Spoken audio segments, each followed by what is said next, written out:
Just know the deadline is not on.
Good morning, folks. It's rainy. It's stormy. It's quite possible that I lose power.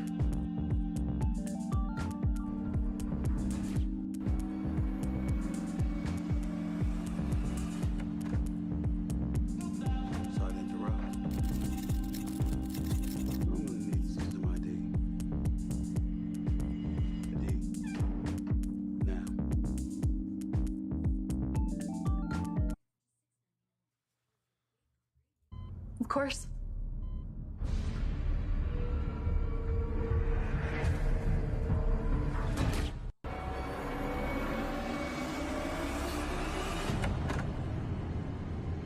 Sorry to interrupt.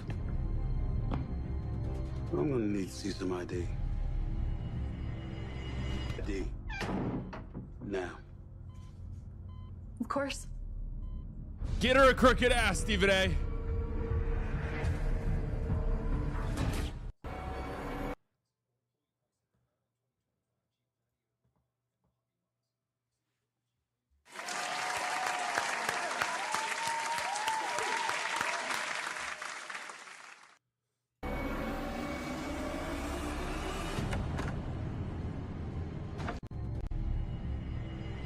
ID. Now. Of course.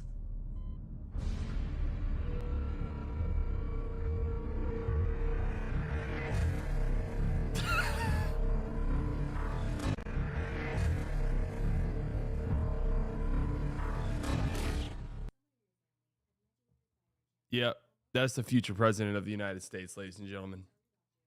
He doesn't need Secret Service. He's aura farming.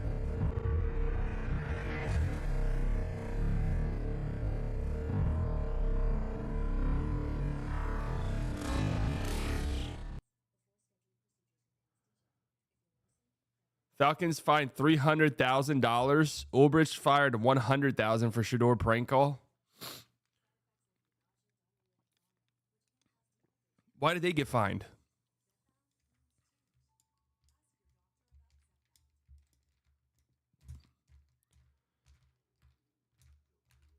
It's not like the coach did it.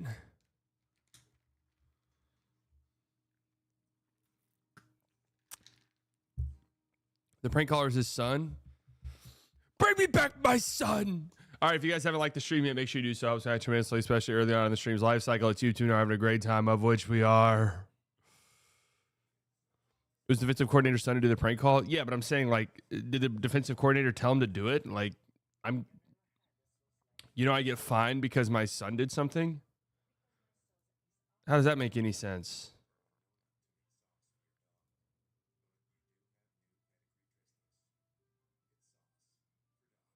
There's a bunch of other prank calls too, weren't there?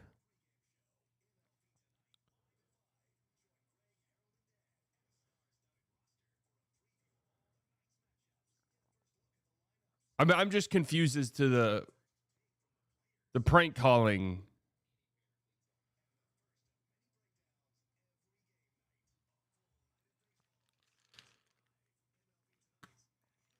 I think it's where the phone number was easily taken for the prank call, but like so many guys got prank called.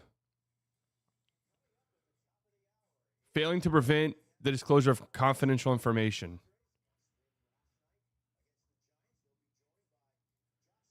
Pretty sure there have been other prank calls. This seems excessive. Yeah. It seems really excessive. You know, it doesn't seem excessive. Dominating in Wordle for yet another day. Share. Yep. Repo. Rapport. Repo. Reload. Reload. Rolex. Brokies.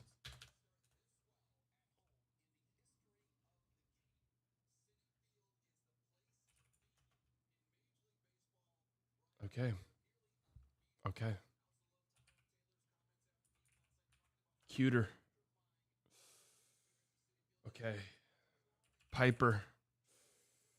Okay.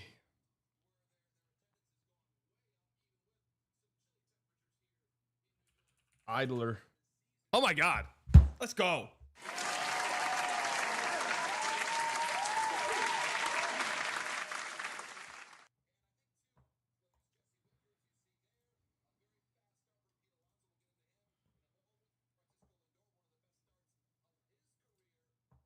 Let's go.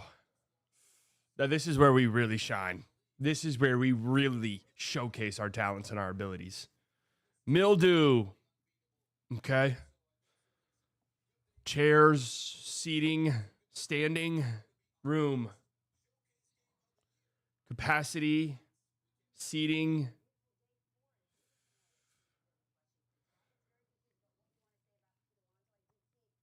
Upper deck. No. Floor seating. I've been there. Gimmick. I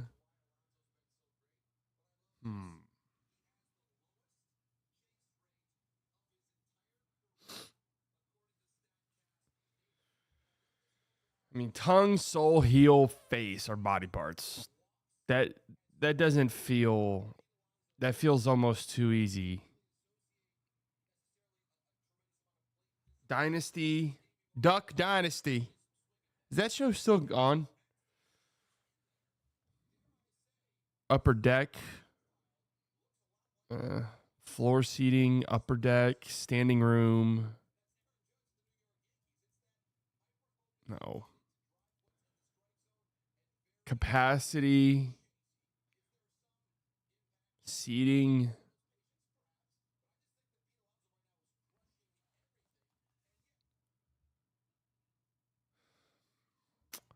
Seating, chairs. Huh. This one's interesting. We're off to a slow start. Good regard. Hey, hold up. Hey, I'm held in good regard. I'm held in good standing.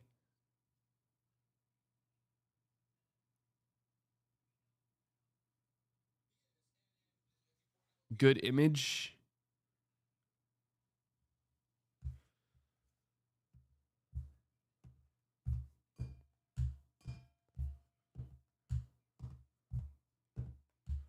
Huh. Let's just try this. Jesus Christ. When you're this good, it just happens. I don't know what to tell you guys. When you're this good, it just comes to you. It just comes to you. Okay.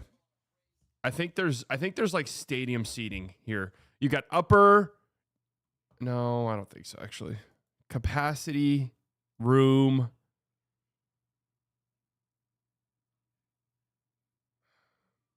What's mildew? Where's mildew in all of this? This is going to be some dumbass shit.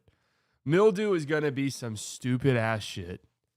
I promise you that. Morning stuff, mildew. There's no reality where this isn't dumb as hell.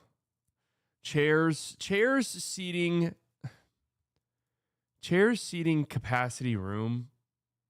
Maybe those are all connected. Okay. Upper. Okay. Dynasty. Now let's start with Dynasty maybe.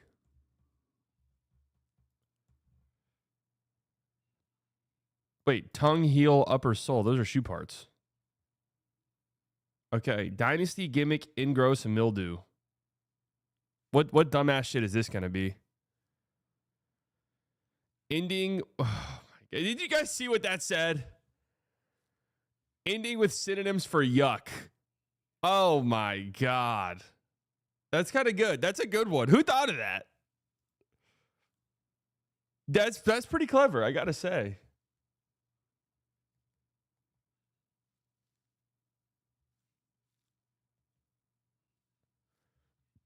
Nasty, gross, ick, ew.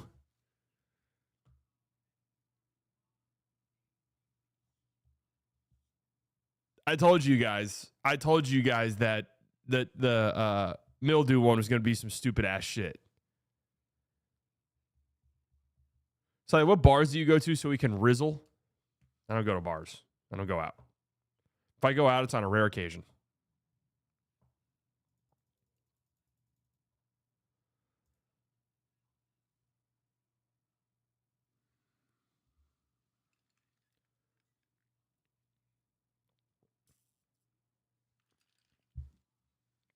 Side of straight edge. I don't go out anymore. It's not being straight edge. I just don't do it.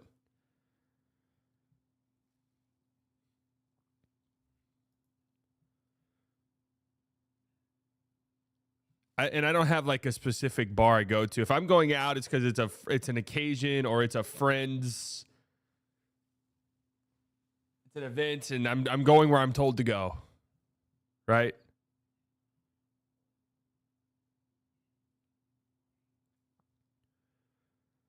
Need an occasion to go out these days? Absolutely. Under no circumstances am I just like, hey, let's go out tonight.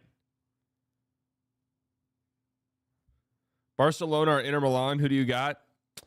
Yeah, so I've studied the tape a little bit on this, and I like Barca's attack quite a bit. Now, the thing is, Inter Milan's great at parking the bus. So they play this slow-ass, methodical game. It's really fucking boring to watch. But, you know, they just kind of chip away, and then boom, a moment the counterattack happens. That's when they open up, and they're a great counterattack team. I think Barcelona is going to open up that door a little too often. I get Inter Milan. Did that sound good? How'd that sound, guys? Was I close to being right?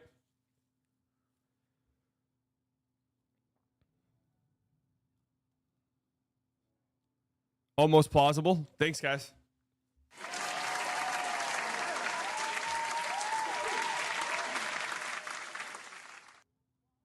It's, hey, man. Telling you, it's pretty easy. Like, if you just sound confident in any, hey, guys, this is a life lesson, actually. Write this down. Guys, seriously, write this down. If you just sound confident, most of the time people don't know. Like, especially if you're talking about something that people aren't experts in, if you just sound confident when you say shit, people believe you. Now, write that down. Write that down. I won a public speaking competition in college. So write that down, guys. Okay?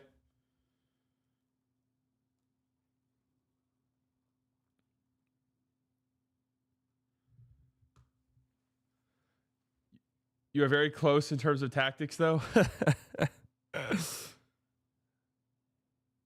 That's how someone got to like the president. It is. I mean, you see the MS-13 tattoo debacle.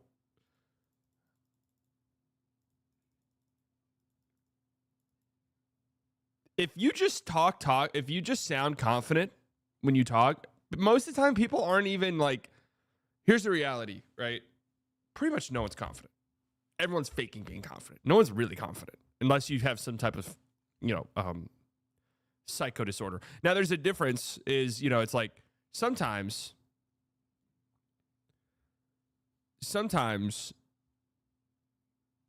you're confident because you know your stuff. But the reality is, for one reason or another, no one's ever super confident. We all have that one thing that's picking away at our brain. I hate the way I do this. I hate the way I do that. I'm scared of this. I'm scared of that.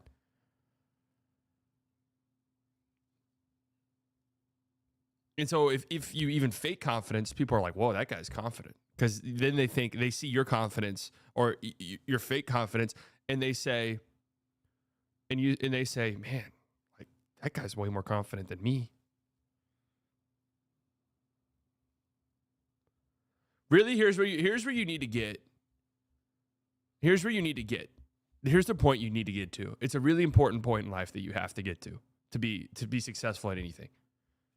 You have to just not care what people think about you at all. You just have to not care. You have to not care. You just have to not give a shit. And you have to realize that no matter what you're going through, the person you're talking to, the person that you're talking at, or whatever the case may be, is also going through similar things. That's what helped me get through public speaking. Why I won a public speaking competition is I realized I was sitting there nervous for my speech. I'm looking around. Everyone's sitting at their desk. They're just like, they're nervous as fuck. They're thinking about their speech. They're not even listening to the speech. Like, and I found myself I'm not even listening to this fucking guy up here. So I wouldn't even know if the guy who's speaking right now is embarrassing himself because I'm thinking about my speech. So you just go up there and you're basically, no, I'm talking to myself. No one in here really gives a shit what I have to say. Boom. I gave the speech of the millennium is what they called it. They said that if that speech happened in front of a group of 1 million people, that we would have marched into battle right then and there. That's what they told me. They said if there was a group of 10 to 15,000 people, we could have marched on the Capitol right then and there and overtaken this government. That's what they told me. They looked me dead in the eye and told me that. My speech was about selling beer at football games. Yes.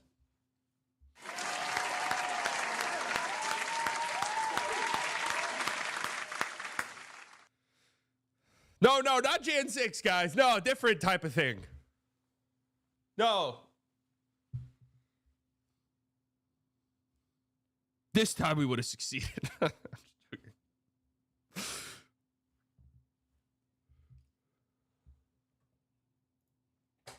This time we would have won.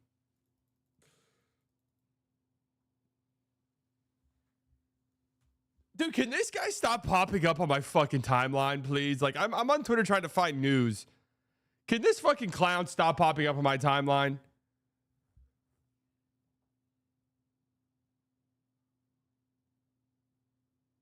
Oh, wait, this guy, that's actually a basketball take, at least.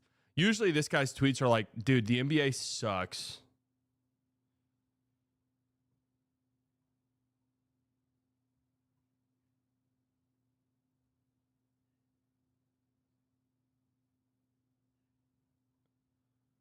Faceless Braun fanboys, you only play bums in your hoop tapes. Bet. How about a former D1 guy in his 20s, much more athletic than me and taller than me? He's 6'4", I'm only 6. What's your excuse now? Y'all mad I have better footwork and more of a bag than your GOAT? So I would say this is like, I would say that this is professional level bait. However, this guy's being dead fucking serious. I would say great bait, hilarious, genuinely pretty funny. This guy's being dead serious when he says he has better footwork and more of a bag than LeBron James. No. He's being serious, I think. I think at least. Hey, man, tough bucket. Tough bucket.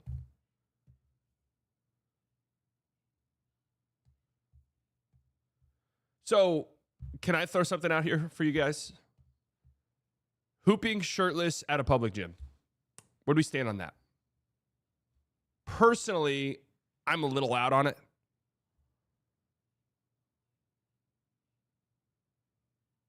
It doesn't bother me all that much, but preferably put a fucking shirt on, bro.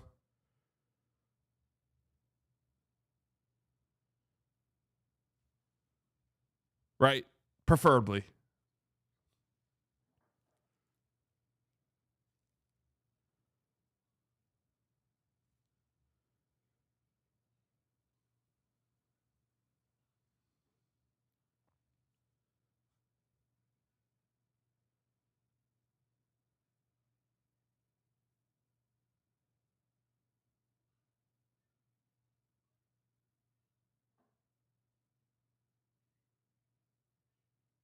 That guy was D1? Is he... Can somebody mop this fucking floor? Look at the slip and slide.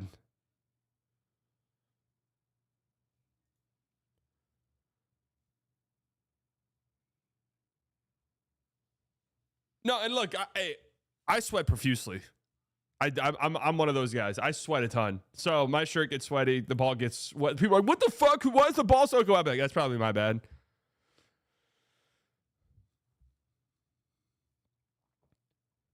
But, you know, at least put a shirt on.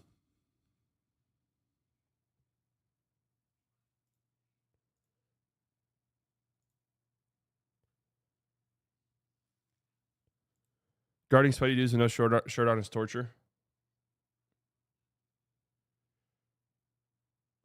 I bring a shirt to change, but I'm not bringing 4. Like, I draw the line. I'm wearing the shirt I'm wearing to work out. I'll put on a shirt afterwards. Like, I'm not wearing 4 different shirts.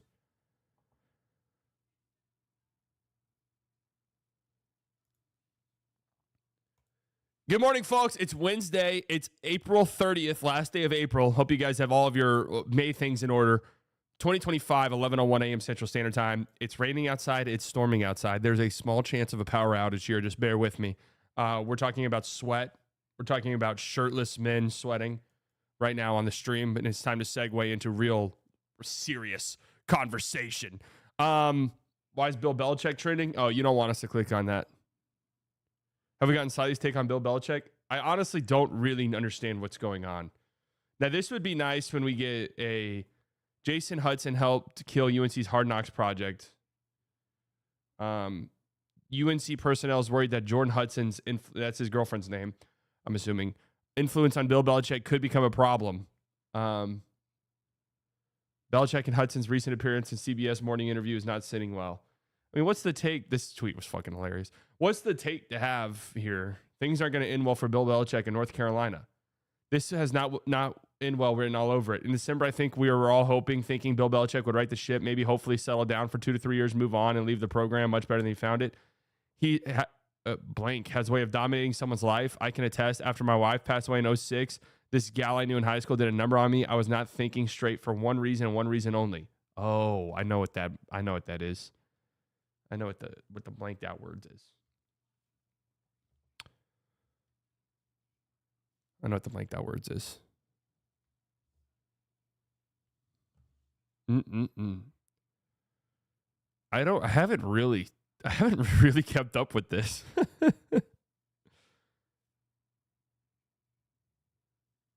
Jordan Hudson has posted this screenshot of an email from Bill Belichick from April 10th.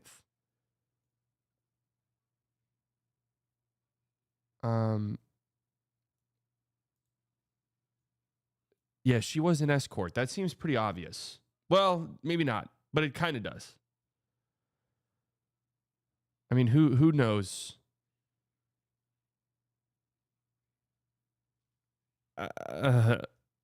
If this were a family member, I'd be very concerned.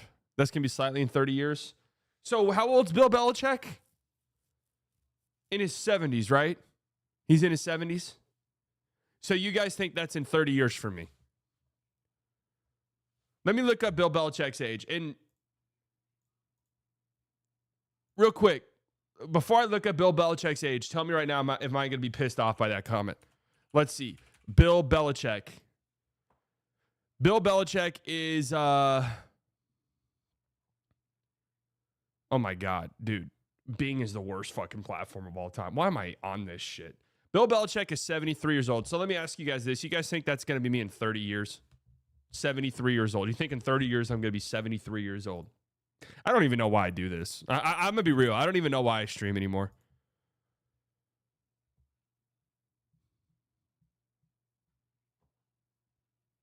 I'm just going to be honest.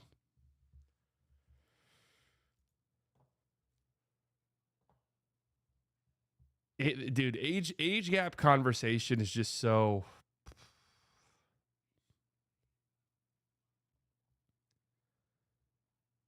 Age gap conversation is just so, like, gross to me.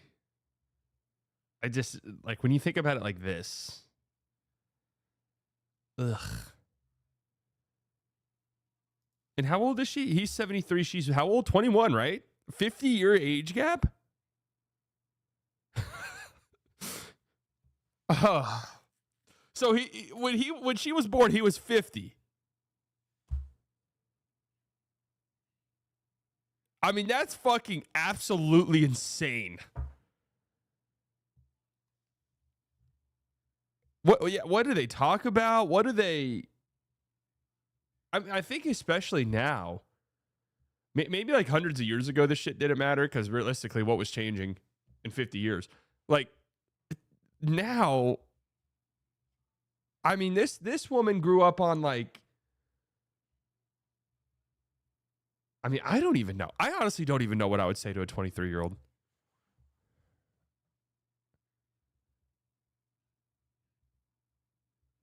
Honestly.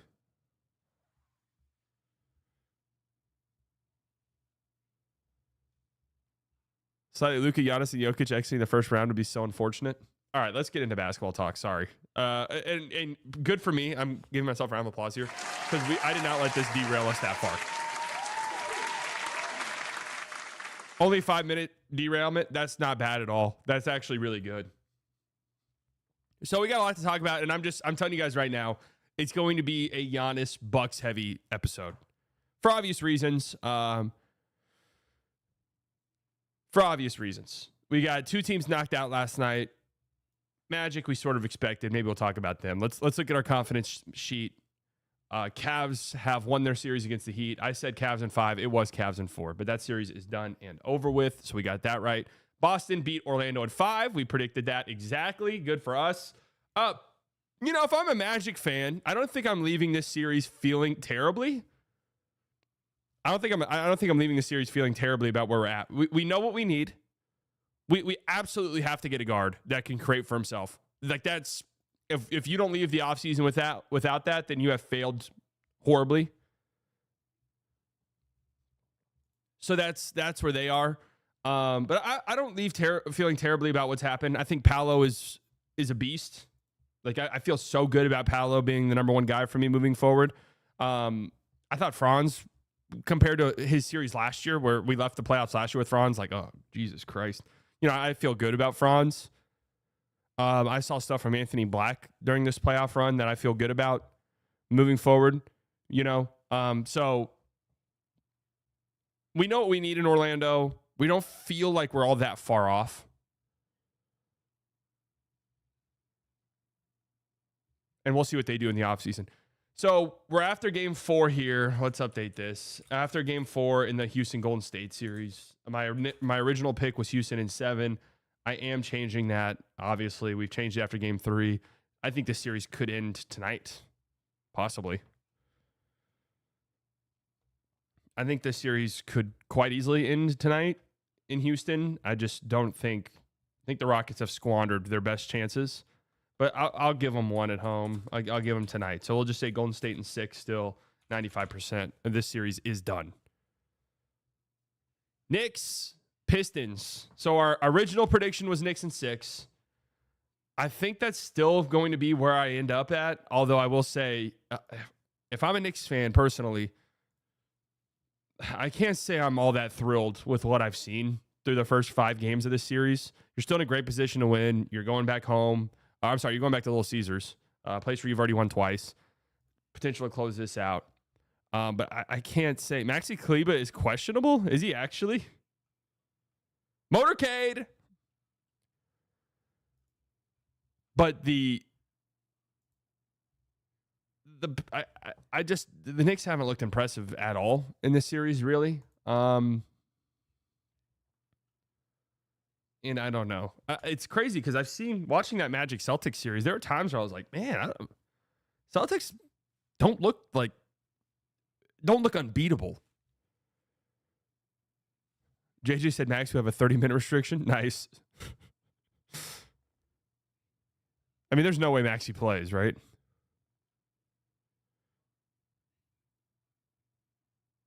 I don't think Maxi plays.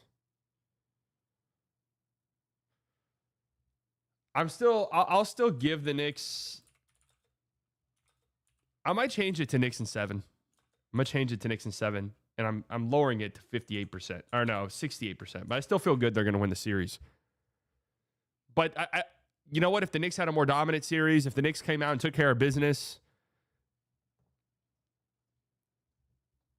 if I felt like, all right, I know I've got a Brunson Cat duo here. I've got a 2-man game. They go to it all the time. It works. They're just kind of dominating the Pistons. The Pistons have no answer.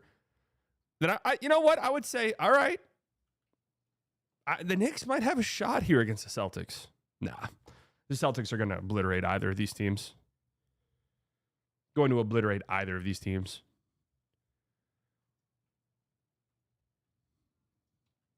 Yeah, Brunson getting hurt. Did you guys see that clip of the floor giving out on Brunson? That was kind of crazy.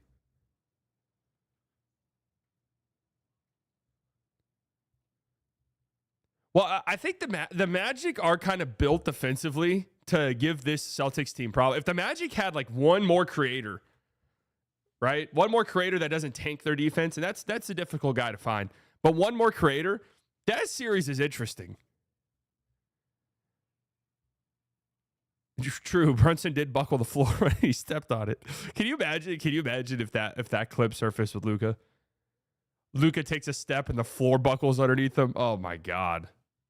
Genuinely, you would never hear the end of it. You would never stop seeing that. Lakers, Minnesota. We're already good here. We've talked about this one. So I'm telling you, this game tonight, I'm so interested to see. The Lakers are 6.5-point favorites, which is pretty big. I really see 2 outcomes and 2 outcomes only. Well, I guess 3. Outcome number 1 is we leave the game going, yeah, what the fuck did we expect was going to happen? Yeah, Naz Reid had 3 fouls in 3 minutes. Jaden McDaniels had 3 fouls in the first 7 minutes of the game. Like, Rudy Gobert had 2 fouls 30 seconds into the game. Like, we knew what was going to happen here. Let's be serious with ourselves. I think there's another chance. The game itself, I see going two different directions. One, Lakers come out swinging immediately, big first quarter lead. We've seen the Lakers do that at times in this series.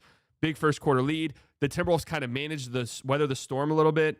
We get into the second half, and there's some uncomfortable moments. There's some murmurs at crypto, but the Lakers end up holding on, winning by 8 or 9 points. I don't think this game is going to be close. I don't think it's going to be a 2 or 3 point game.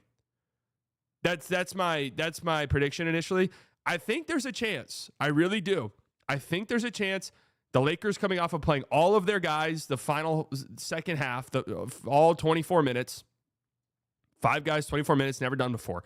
I think there's a chance the Wolves come out and they say, fuck this team. Anthony Edwards has a sense of revenge. I know they didn't play the Lakers last year, but he played Luka. Luka went on their court in game 5 and obliterated them. Anthony Edwards comes out and says, fuck this. Let's crush them. Punch the Lakers in the mouth, and it's an onslaught. And the crowd just is like, what the hell is going on? I think that's a real possibility that the Timberwolves win by a lot. I don't think this game's going to be close either way. I think you either kind of get Lakers hot start, Timberwolves weather the storm, make it a little bit uncomfortable, but the Lakers still win by 8 or 9, or the Timberwolves kind of dominate the game. That would be my prediction. Indy, Milwaukee. So we picked Indy in 7. Obviously, it ended up being 5. But another correct prediction for us. We're him. Let's table this one for a second because we're going to come back to it. And then Clippers in 6. What an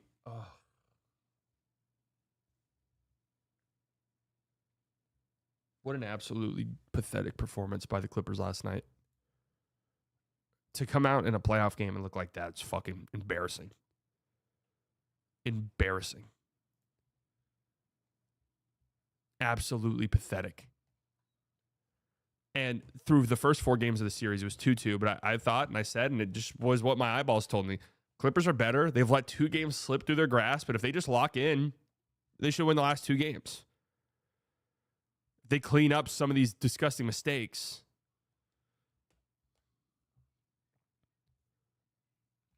If they can clean up some of these disgusting mistakes, they'll win the series.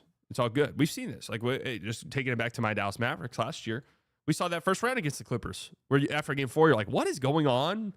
The Mavs lost this insane game 4. They made this crazy comeback. Paul George couldn't miss, hit an insane 3 in the corner. And we just kind of thought, all right, if the Mavs just like lock in, they should win this series because they're just much better. They're just a better team. And then, of course, Kawhi was hurt. So that helped. After last night, man, I don't know. I think it's stick a fork in them time. I mean, Jamal had 43. So let's just say maybe you got the Jamal Murray game last night. Okay. That doesn't excuse the fact that you lost every single 50-50 ball. Harden can't rely on him whatsoever. He was god-awful last night. God-awful.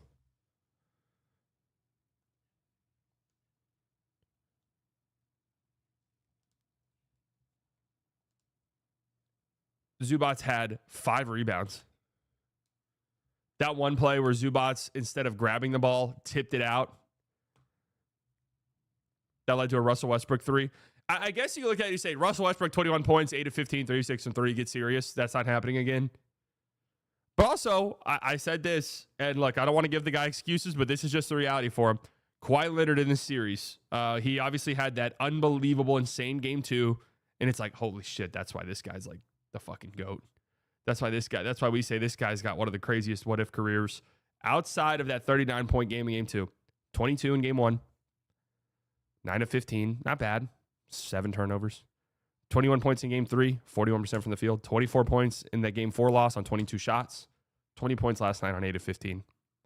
Did have 11 assists, to be fair. But never felt like Kawhi was ready to get in and assert his will at any point in the game to help shift it towards the Clippers. And I thought last time, I thought watching him last night, Would I be all that surprised if the Clippers lose game 6 and it comes out like, yeah, Kawhi's got some like knee inflammation? No. We'll see. We'll see what Kawhi we get in game 6, but yeah, I'm officially shifting my I'm officially shifting it. I honestly think the Nuggets close it out. I'm not like super confident. Clippers win at home. Anything can happen into game 7. We know that.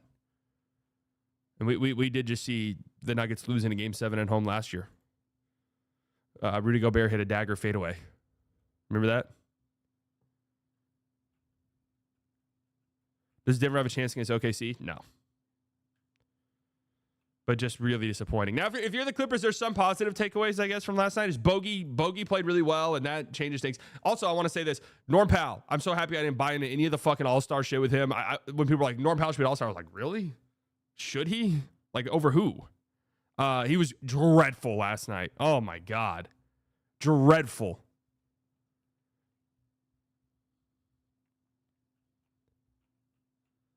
Just dreadful. Really been a bad series for him. OKC can run double big with Chet while their role players are way better than the Nuggets.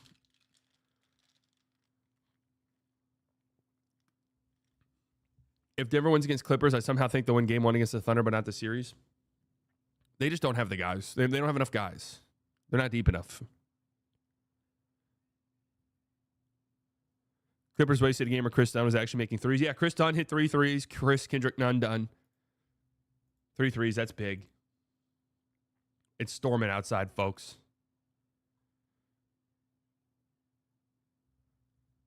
So that's where we're at. Well, it's time. Indiana, Milwaukee, the Bucks. Their season ends 3 straight first-round exits after winning a championship. Injuries every single time. They made the Dame trade. We kind of talked about their future outlook after the Dame injury. This is where, first and foremost, what a brutal way to lose. I mean, they're like, the chances of them winning this series were pretty much slim to none. But to go on the road, game 5, it feels like your season's over and done with. And you perform like that. Gary Trent Jr. shoots lights out like he did, and he's talking shit. And I feel so bad. I really do feel terribly for Gary Trent Jr. because he had those 2 bad turnovers there at the end. 2 bad turnovers that I think most people are going to remember over the course of this game. As we think about this game moving forward, but they're not even in the position to blow that lead if it weren't for Gary Trent Jr. First and foremost, Nembhard, playoff riser. Bad turnover here by Gary Trent. Poor guy. Again, just feel so terribly for him because, they're not even in a position to blow this. Tyrese Halliburton was incredibly clutch. Overrate that.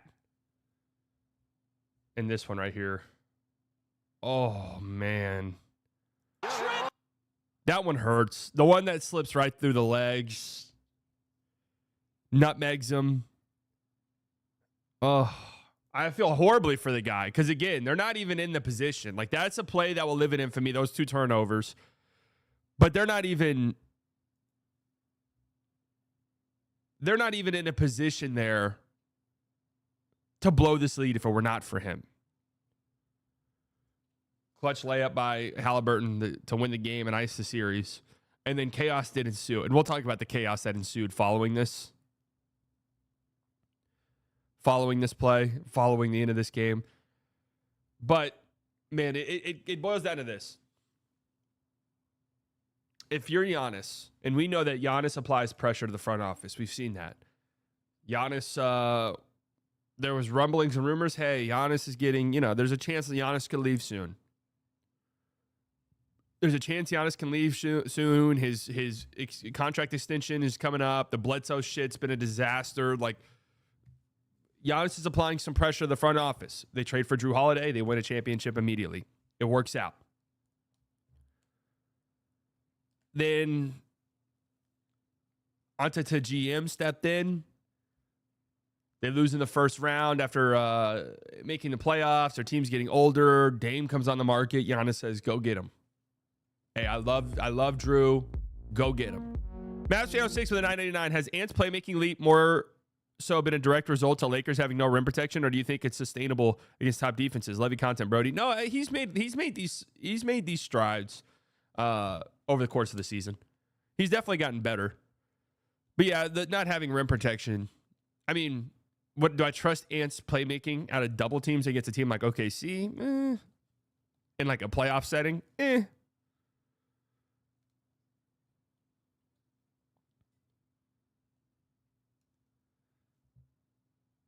Ant's playmaking leap is making easy ass passes to guys making shots. No, it's not. Passing out of double teams is not easy for anyone.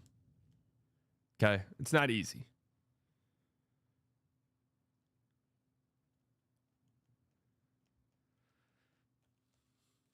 So anyways, GM steps in. Go get Dame. They go get Dame. It's a pairing that really should have worked. The two-man game between Giannis and Dame should have been the most unstoppable play, similar to Giannis or similar to Jamal Jokic pick and roll. Like, we can just spam this a million times and it works every single fucking time. And for some reason, it just never got there. And now Dame's career as a top-end contributor is probably over.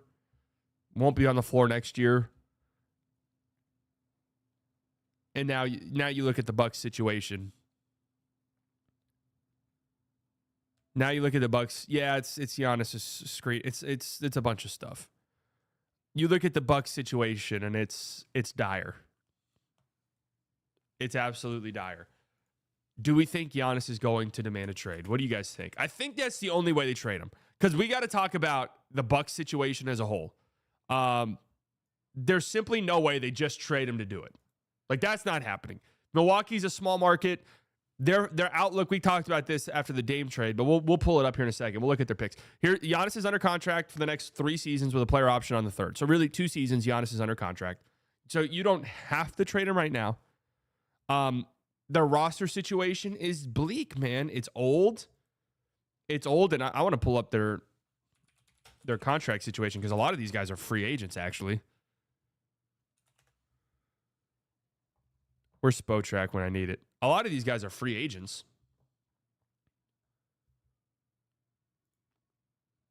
You look at their team. Again, Giannis has 2 years left and then a player option. Dame, this number right here is brutal. $54 million next year. He's not gonna play basketball next year. I mean, Dame playing basketball at any point next year would be shocking, right? Then a $58 million player option coming off of an Achilles tear. He's probably gonna pick that up if I had to guess. He'll be 36 years old at that point. Okay? Kuzma, $22 million next year. $20 million in 26, 27. Brook Lopez, he's 36 years old. He's a free agent. So keep that in mind. Bobby Portis has a player option for $13 million. We think he picks that up? Probably not. He's probably going to go after a multi-year deal. Pat Connaughton, player option for $9 million. Unfortunately for the Bucks, he probably picks that up. KPJ, player option for $2 million. I think KPJ probably does not pick that up, and he goes and gets a multi-year deal somewhere. Torian Prince was big for them during the regular season. Free agent. Gary Trent Jr. has been really big for them. Free agent. And I don't think they have bird rights for these guys. Jericho Sims, honestly, gave them some pretty interesting minutes. Free agent. And then their young guys, Andre Jackson Jr., Action Jackson, athletic, has shown some flashes defensively, but he's not a player that you give a shit about moving forward realistically. I mean, look at their fucking young guys. They're terrible. No offense. They're awful. And they traded the only somewhat interesting young guy that they had for Kyle Kuzma, who just had a monstrosity of a series. Well, AJ Green's not awful, no, but AJ Green is 25, and it's not like AJ Green is a young guy where you're like, I don't know if you guys just heard that. It's getting loud out there. AJ Green's not a young guy where you're like, dude, Giannis, don't leave, bro. We got AJ Green. By the way, here's Kyle Kuzma's stats for this series. The infamous 0-0-0-0-0 game, the quintuple zero. Game 1, 12 points in game 2. And I felt so bad for the guy because I was watching that game on NBA TV. And Kuzma gets a layup, and they're like, and Kyle Kuzma's got his first field goal of the series. And they're like, and Kuzma's now 2 for 4. 4 points for Kuzma. I'm like, all right, this guy's making $20 million. Like, he's not the team manager who on senior night gets to go out onto the floor, all right? It's a little embarrassing for the guy. 9 points in game 3 on 9 shots. 3 points in game 4, 16 minutes. 5 points last night, 13 minutes. Was completely out the rotation, basically. Completely out the rotation by the end of it. You traded away franchise legend Chris Middleton, which, hey, you know what? Maybe it was time. And a guy that you just spent a first-round pick on in the last draft, A.J. Johnson, who was a maligned pick at the time. Like, I don't want to, like, people were like, what the fuck? Why would you make that pick? Super young guy. I think it was the youngest guy in the draft, right? Or one of the youngest guys in the draft. Super raw. Never really got a chance in Milwaukee. Goes to Washington. Plays pretty well. Shows some interesting stuff. So if you're Giannis, you look at this and realistically, what's there for you? Like, what's there? There's no way out of this. There's no, even if there's a desperate star that demands a trade who's maybe his value's low. You know, I'm trying to think of who that would even be. I mean, all right, let's look at this. Let's say Embiid asks out or some shit. And it's like, man, you can get Embiid for 20 cents on the dollar. I don't even think that the Bucks don't even have enough to do something like that. Like, the Bucks can't even pull a move like that. Like, could there be a Damian Lillard salary for Paul George scenario here? Think about that. Like, that's where you're at. Damian Lillard salary for Bradley Beal. That's where you're at. I'm being honest. That's their move. Hold up, Dame's salary for Paul George. If I'm the Sixers, I am calling the Bucks phone the first day of the offseason. I'm offering that. I'm offering them that day 1 of the offseason. Think about that. That actually does that work straight up? We get off of Paul George's shit-ass contract for a desperate team that just feels like, all right, we'll take 81. That's kind of a funny one to think about. I don't know if you guys hear it, but it's shitting outside. How does that help Philly? Oh, they get out of the Paul George monstrosity contract. Yeah, it doesn't matter if Dame's not playing next year. You get out of the Paul George monstrosity of a deal. That contract is franchise tanking.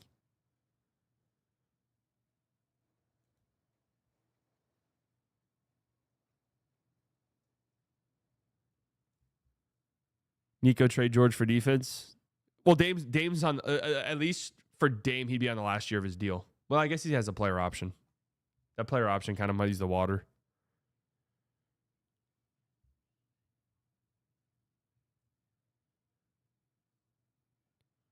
If Dame and Giannis didn't work, would Luka and Giannis work? Well, Luka's way better than Dame, so probably.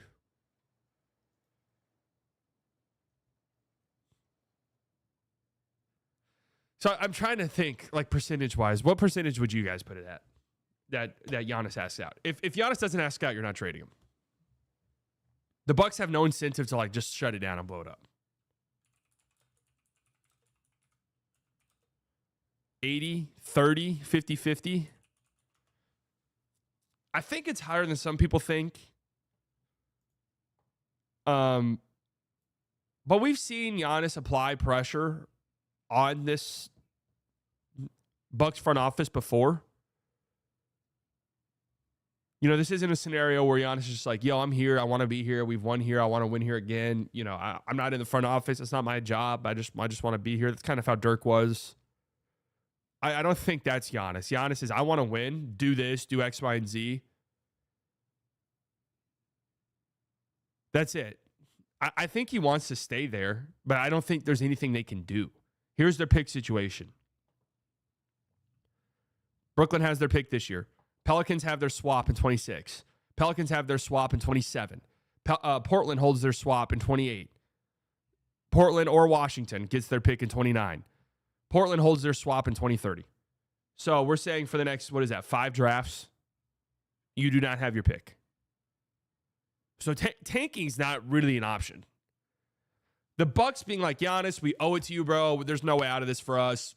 We're going to trade you. We're going to send you wherever you want. Just let us know. Give us a list of teams or whatever. We'll work with you. It's time for us to rip the Band-Aid off. Like, that's not even really an option for them. And I think their situation is so bleak that even if Giannis demands a trade,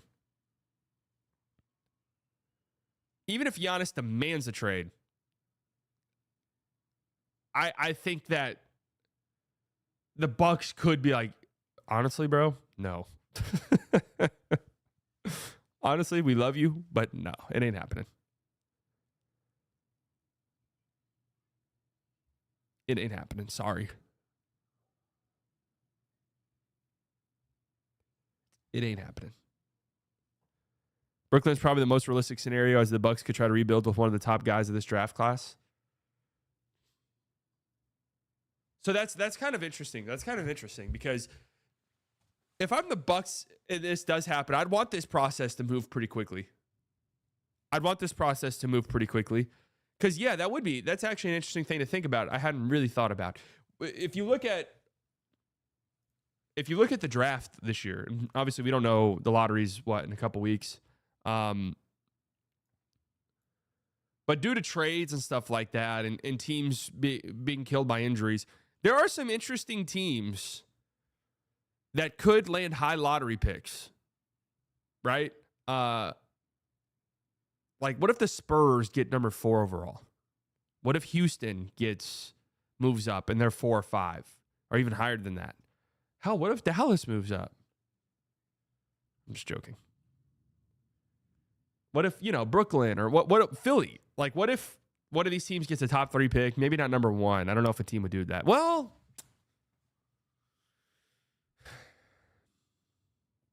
trying to think. Do you think there's a team that would trade the number 1 overall pick for Giannis? Out of this grouping.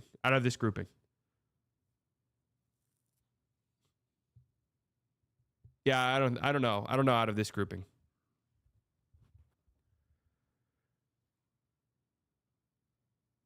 I don't think any of these teams would. I don't even think Houston would. That was the only team I thought about. I thought about Philly for a second, but them winning the lottery opens up this possibility for them being like, all right, we have our post Embiid shit figured out. Like, we're not winning now with these guys making this much money, but at least we have Maxey and we have Flag and we have Jared McCain. We're good. Spurs wouldn't do it. I don't think Brooklyn would do that. Obviously, Utah, Washington, Charlotte, they're not doing that. Pelicans wouldn't, although I'll talk about the Pelicans here in a second. There is one team I think could do it. Honestly, I think the Raptors are batshit insane enough to maybe consider that. Like, quickly, RJ, the number 1 overall pick for Giannis.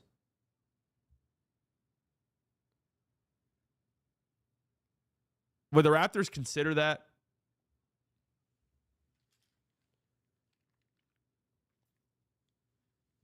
I think they would, honest to God. Remember the Raptors Giannis talks were hard earlier. The smoke was pretty big there.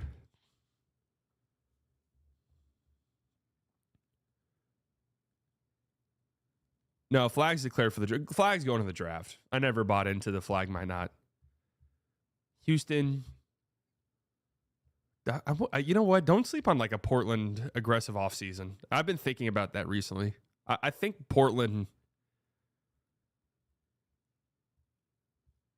Don't sleep on a Portland aggressive offseason. If the Mavs somehow won the lottery by the grace of God, 1.8%. If the Mavs won the lottery, I mean, how would they even get there contractually, though?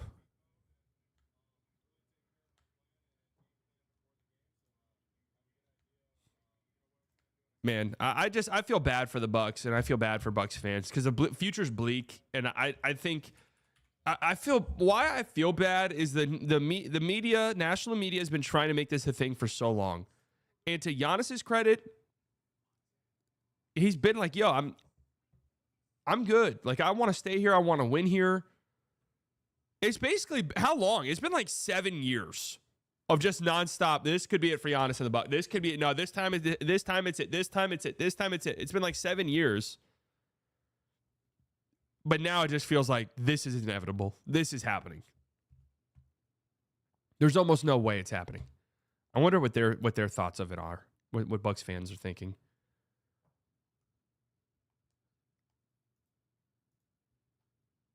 Yeah, 30, 20, and 13 last night. I refuse to believe we trade him. He's probably the most loved man in Wisconsin. I do think there's the possibility of an ugly situation where Giannis asks out and the Bucks say no. But I think Giannis means so much to them that I think that he would just do it. Oh, the Bucks fans are kind of... Man, everyone needs to stop speaking this into existence. He has not mentioned any interest in leaving. Oh, man. Okay. This is going to be sad. You know what's interesting is there were times throughout Dirk's career where it was like, Dirk, you can leave, bro. There were multiple times throughout Dirk's career where Mavs fans were just kind of like, Dirk, if you leave, we're good. Like, wait, we don't blame you if you're gone, bro. Dirk, if you want to leave, no one will be mad at you.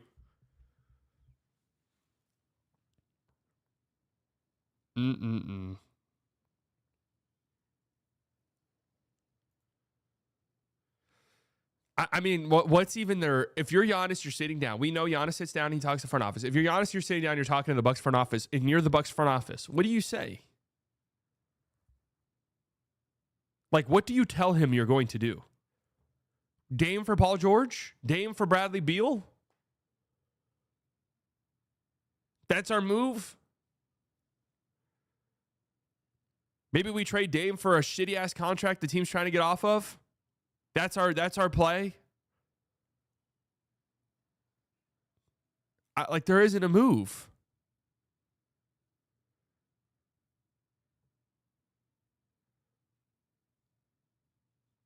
Bucks fans need to realize this isn't a Milwaukee's going to trade Giannis. It's Giannis is going to want out.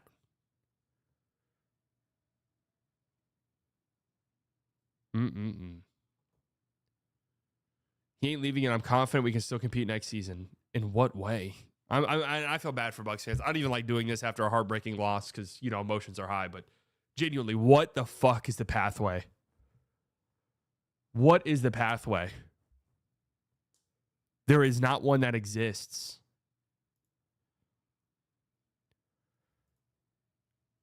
Should we rank all the Giannis landing spots?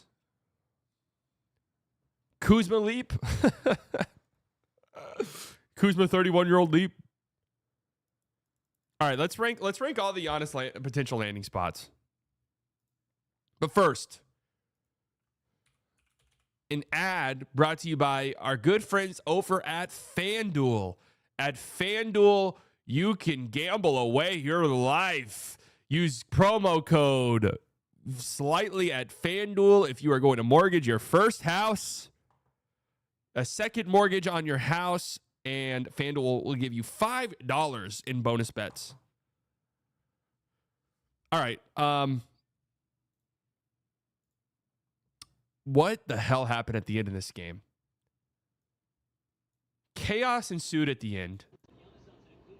So at first, there was this clip. I can't believe I missed this game live. I can't believe it. I honestly thought...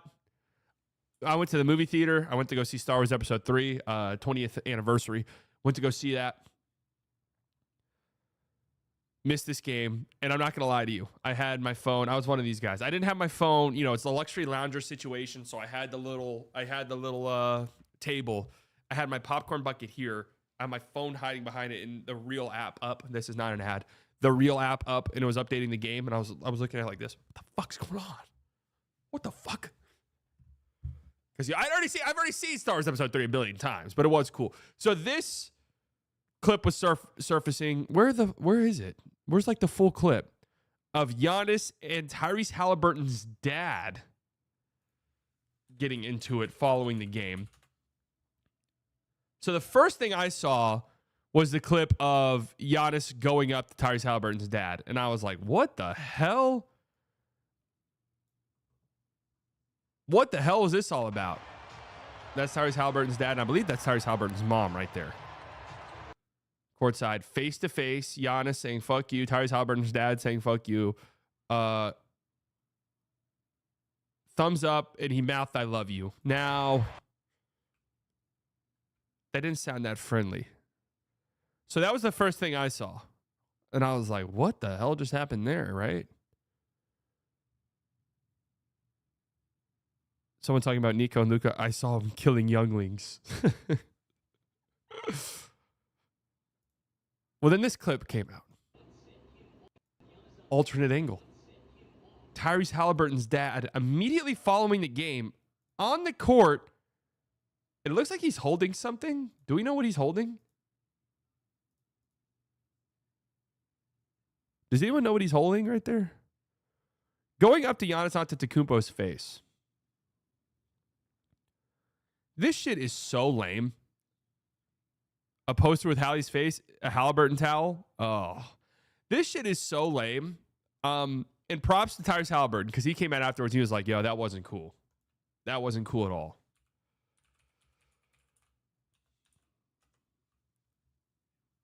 Giannis said it was a towel with Hallie. All right, I purposely did not watch Giannis talk about it because I wanted to watch it here. But man, NBA, can we please? And I know that it's a rare occurrence, but can we, like, why are parents allowed on the court? Like, come on, nobody should be on the court like this following a game. I don't give a fuck if he's a parent. I don't care. Like these guys should not be able to walk onto a court. This is so embarrassing. And hey, maybe there was some alcohol involved, and Mr. Halliburton's waking up with just an insane case of anxiety. Hey, we've all been there. Right, we've all been there, woke up, maybe a little hazy from last night, open our phone, first text we see. Bro, you were on one last night. Worst feeling in the world. And now all of a sudden we're in a spiral. Worst case of anxiety. But true, yeah, he's in his 70s, so...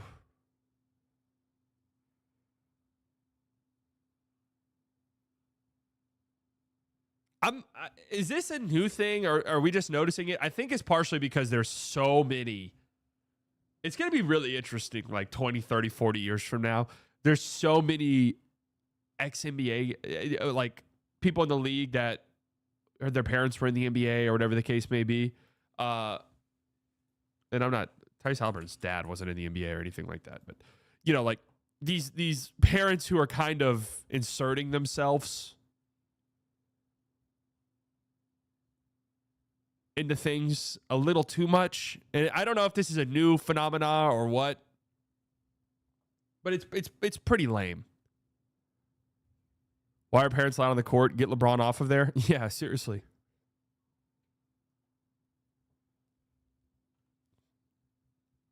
Just sad sacks want to live vicariously through their kids. I mean, hype up your kid, courtside, go crazy. Even mid-game, talk shit. Like, that's fine. Going out into the court afterwards, like, ugh. Like, what are we doing?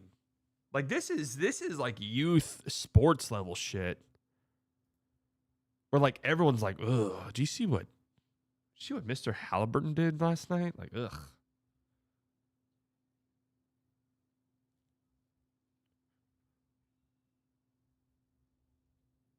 Oh, wow. 12 hours ago. John Halliburton. I sincerely apologize to Giannis, the Milwaukee Bucks, and the Pacers organization for my actions following tonight's game. This was not a good reflection on our sport. My son and I will not make that mistake again. Papa Halliburton. His first tweet since 2022.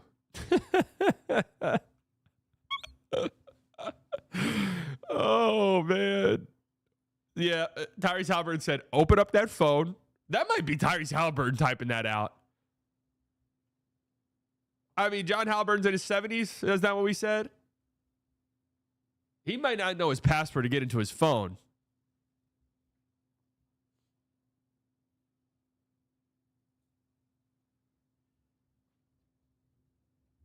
Tyrese said, let me do it for you, Dad.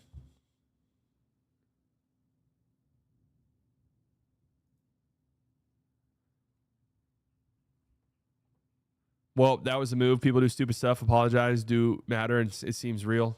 Yeah, I mean, heat of the moment and stuff. But look, this is exactly where I'm talking to the NBA on this front in teams. I think it's more teams than it is the NBA. Like, let's limit who's allowed on the court to stop shit like this from happening. I'm sorry. Like, I get the parent stuff's cool and all, and I don't mind every now and then panning to a parent or something like that. But we don't need these parents inserting themselves into the fucking story this frequently. It's lame. Nobody really gives a shit. Right. They're not the characters here that we care about whatsoever. The only and you know, you want to know what's crazy about all of this with all these parents? The one that we all thought was going to be the worst. The one that we all thought was going to be a big problem, and it was going to be, oh my God, LeVar. LeVar has just been minding his own business.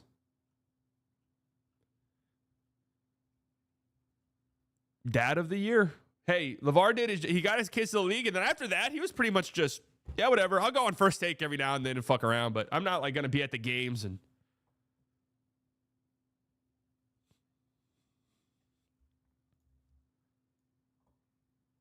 He is one of a kind. To it with people after the game, it looked like you were kind of standing there by the three-point line, then all of a sudden you're in the middle of kind of everything. Just what happened kind of out on the floor after the game? Nothing. This is the last thing I'm going to say. I won't talk a lot. We lost the game. It doesn't really matter. One thing I'll say is that I believe like being humble in victory. That's how I am. Now there's can be a lot of people out there that are like, no, when you win the game, you gotta talk shit and. You know, it's a green light for you to be disrespectful towards somebody else. I disagree. I've won the championship. They haven't. Okay? And that doesn't even say anything. Okay? It's a green light for you to be disrespectful towards somebody else. I disagree. I've won the championship. They haven't. Okay? That's a bar. Okay? And that doesn't even say anything. I'm not trying to minimize their effort. But I remember when I won, my mom that she's never missed the games from February 11th. Oh yeah, that's right. I remember Giannis's mom being. Or 13 when she came in Milwaukee against the Knicks. She never missed a game. When we won the championship, I remember my mom. She was scared to cross. She was like, "Am I allowed to come and hug my son?" I see, except now my brother does media. For this year, he wants to come back and play. But like, except in that, you've never seen my family like see courtside. See, this is not something that we do. We don't. I try to keep my family away from the game. But losing the game, emotions run high. Having a fan. Which at the moment I thought he was a fan, but then I realized he was Tyrese's son, which I love. Tyrese, I think he's a great competitor. He was his dad, sorry. Coming in the floor and showing me his son a towel with his face. This. Wait, Giannis not realizing that it's Tyrese Halliburton's dad at first makes this video 10 times more funny. Look at Giannis's face. The blink. The stare. He's genuinely thinking, am I about to punch this fucking guy? Am I about to punch this old man?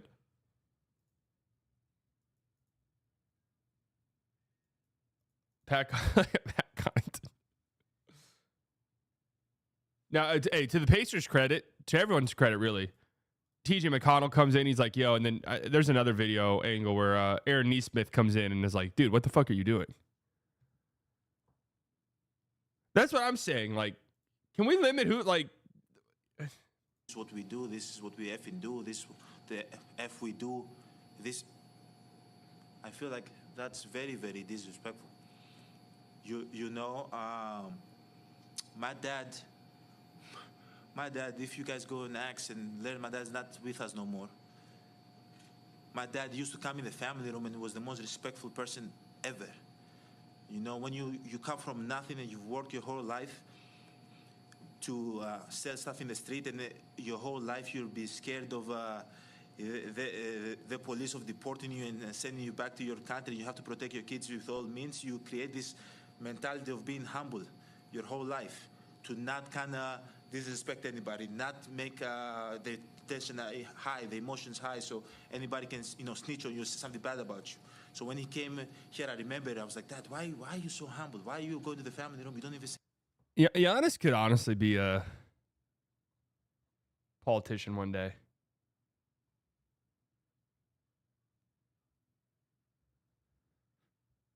It's really impressive how well-spoken Giannis is now compared to when he came into the league.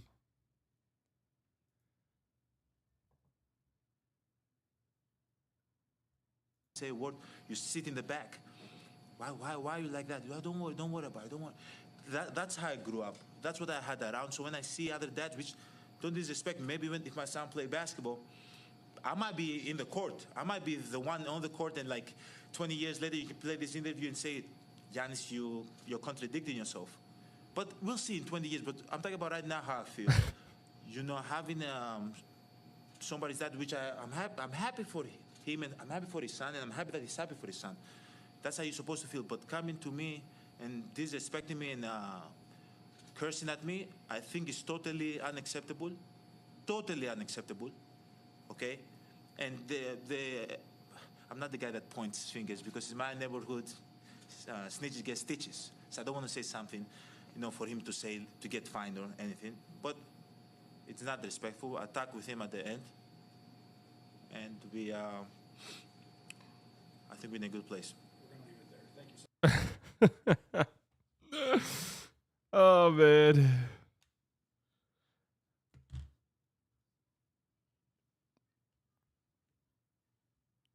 Poor Giannis. That would be a little bit crazy if that's the end of the road for Giannis as a Buck. It goes out with Tyrese Halliburton's dad waving a towel on his face and him getting into it with Benedict Mathurin. What do we think happened here? Benedict Mathurin probably talking some shit. Now, is this before or after the Tyrese Halliburton dad situation? Definitely after. But was this before or after he went to Tyrese Halliburton's dad in the stands? John Halliburton ended the Bucks. Man. These teams really hate each other. Made some plays. TJ was outstanding, I thought. Was able to get some. Oh, they still trying to clean it up. Mad in the middle of this. This is real hatred. I'm sure Benedict Mathurin said some shit. I doubt that Giannis is just doing that to do it. And my pops, you know, as far as the incident between Giannis and my pops, I had no idea it happened until I got to the back and was showed the video. Me and my pops have talked about that, and I don't agree with, you know, what transpired there from him. You know, I think basketball is basketball, and let's keep it on the court. And I think that he just, you know, got excited, saw his son make a game winner, and came on the court. But I think we had a conversation, and, you know, I think he just needs to just allow me to just play basketball, stay over there. I'll come to him to celebrate. But I think it's the emotions of the game just got excited there. But I talked with him. I'll talk with Giannis eventually about it. Just, you know, I don't think that my pops was in the right at all there. And unfortunate, you know, what happened in the end there. But, I mean, this series was a lot of war of words, a lot of war of antics, a lot of stuff going back and forth. And that's just part of, you know, this rivalry and what we've built here over the last couple of years. Nico could have had Giannis. Yeah, well, that's a debate. I'm just like, as a team, how is it even possible for like a parent to get on the court? You know what I mean? Like his ass beeline right to Giannis. How is that even possible? I don't understand it. Little harsh on Pops there. Good media answer. Well, yeah, if you're Halliburton, you got to nip this shit in the bud.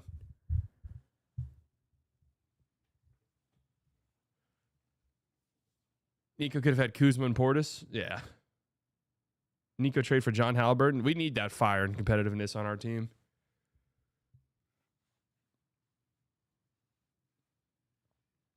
Like, I don't know. Like, the parents getting into it with players is just so... It really is. It's fucking youth sports.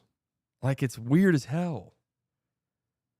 And again, I'm not like... I don't want to single out Halliburton's dad. It's just like, it's slowly becoming this thing.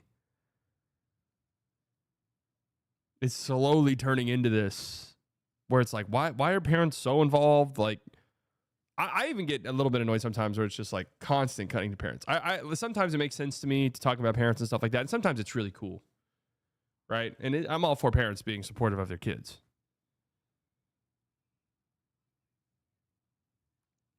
But again, it's going to be weird. Like as time goes on, there's going to be more and more and more and more kids in the NBA whose parents were players.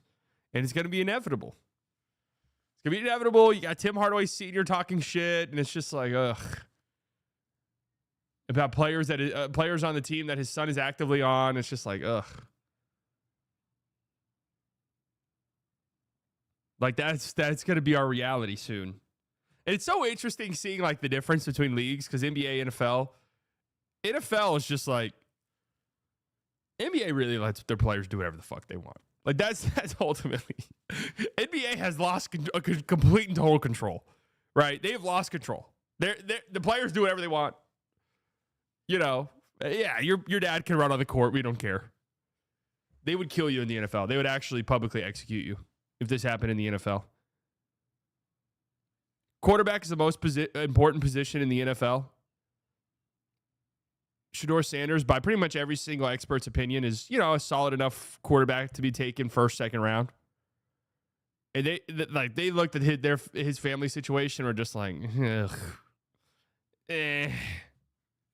I don't want that circus. Jokic's brothers, yes. Like, stop inserting yourself, please. You are not the main character in this story.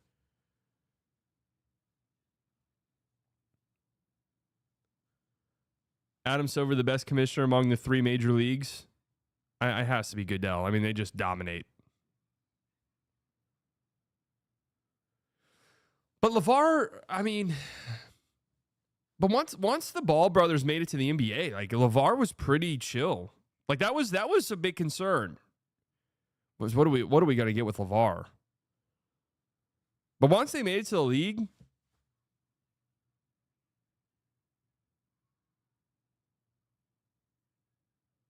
I mean, that's really been it.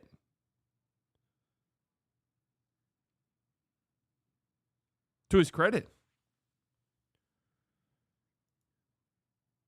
For what it's worth, Manfred is at least trying to make baseball relevant. Manfred's done well. I don't think Silver's a great commissioner.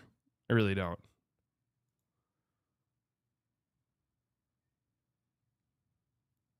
LeVar does nothing except hype his kids up, to be fair. Nothing personal, really.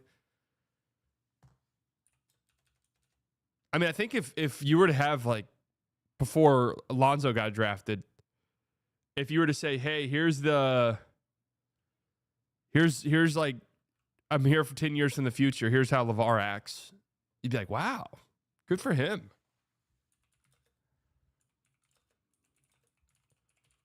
Silver got to get rid of ESPN.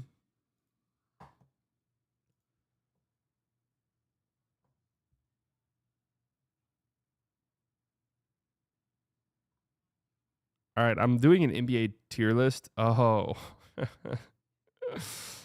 I'm gonna do a tier list where we rank Giannis destinations. This was already loaded up when I opened it. So this was Kevin Durant. When did we do this? Oh my God, look at the Mavs. This was right before the trade deadline, wasn't it?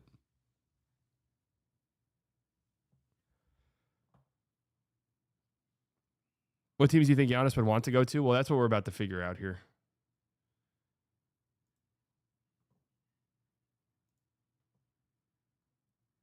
That's what we're about to figure out.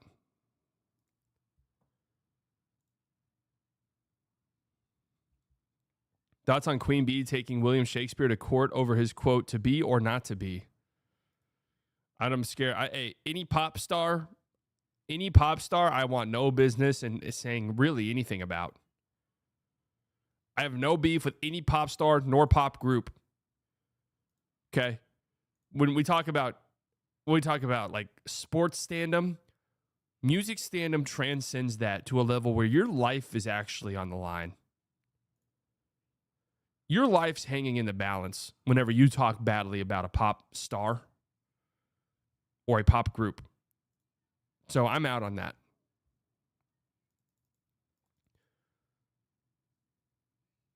Popcorn beef. Now, I do have some popcorn beef. Going to the movies last night, I consumed some popcorn and it did upset my stomach a little tiny bit. Dude, how do I close this group? Why am I still using fucking Bing? Why am I still using Microsoft Edge? Like, what am I doing with myself? Okay. What should we have? Let's just start here. Bottom tier. Why would Giannis say yes? This is our bottom tier right here. Boom. Why would Giannis say yes? We'll throw Charlotte in here. God bless them, but let's get serious. Let's throw the Jazz in here. Yeah, let's throw the Jazz in there. Wizards. I mean, God bless these teams. Honestly, Kings, throw them in here. Now, I want to hold on to the Pelicans really quickly. We're ranking where Giannis could potentially land. All of these Giannis destinations. Why would Giannis say yes? The Hornets, God bless them. Nothing good ever happens to the Hornets, but nothing good is going to continue to happen to the Hornets. Jazz could put together an interesting package, but why would Giannis want to go play in Utah? Same with Washington. Honest to God, same with Sacramento. Their situation's a little bleak. I want to hold on to the Pelicans just because. Well, why would Giannis say yes to the Pelicans? But there is a scenario where the Pelicans have the Bucks pick swap for 26 and 27. So, is there a Giannis? I mean, why would the fuck would Giannis want to go to New Orleans? But is there a, hey, Milwaukee, we'll give you your swaps back so you have we'll give you your swaps back so you have control of your draft over the next few years.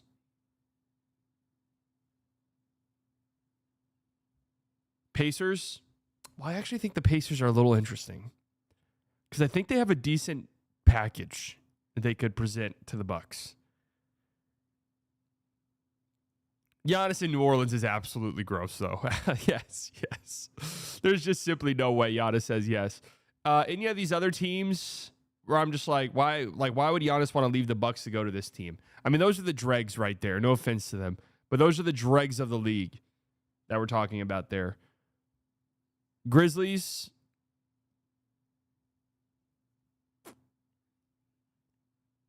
So let's pick another tier. This next group will be Giannis goes to the Jazz and convinces them to trade the name Jazz back to New Orleans. Interesting. Next tier. What should the next tier be? Because this is where I'd put the Grizzlies, where it's a tier where it's kind of interesting. They have an interesting package. Their team would be pretty good, but it would be absolutely surprising.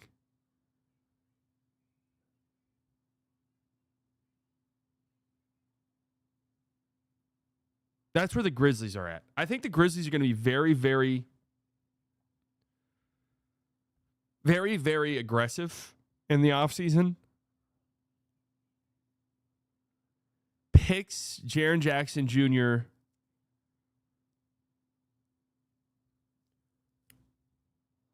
Worth a thought, but not really when you think about it for 2 seconds category. That rolls off the tongue.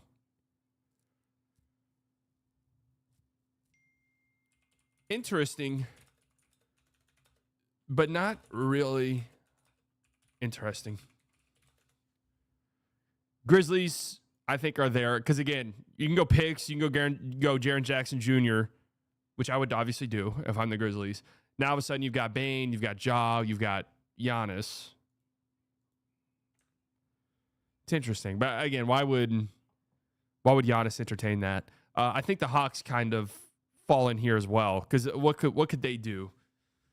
You could maybe, if I'm the Hawks, like I'm seriously entertaining Trey and picks or whatever.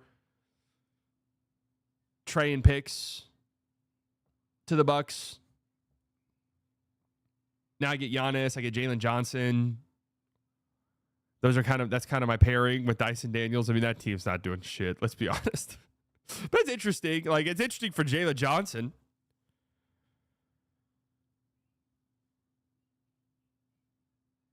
Trey, Milwaukee would be rough. Yeah. And that's why I'm saying it's interesting because at least Milwaukee has a player that, or Atlanta has a player that if you're Milwaukee, you're like, all right, at least we have something to sell our fan base.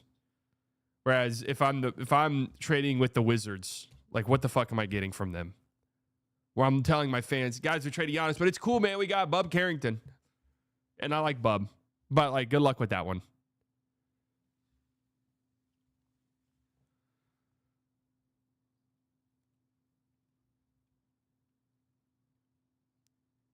Now, there needs to be another tier here. And I know we're overcomplicating this, but these are teams that I think could make a trade package work, but it's just like, why would this? I think the Bulls is. Why would Giannis say yes? No offense to the Bulls, but let's be serious.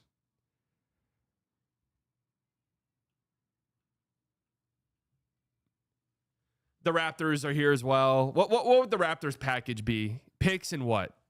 The thing is the Raptors, to get their contractual, it's like, hey, we got RJ and Quickly. Like, we got RJ at $30 million. We got Quickly at $25 million. If I'm the Bucks, I'm like, all right, congrats. Best of luck with those guys. Scotty.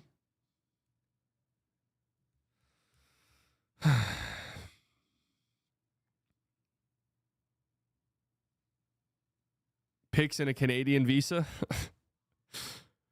Ingram and picks. That's so gross. Either of those. Ingram and picks. I mean, if I'm the Bucks, Scotty would be kind of an interesting one. If I'm the Bucks, if I'm the Raptors, and I have to trade Scotty, so my team is Giannis, Brandon Ingram, Emmanuel Quickly.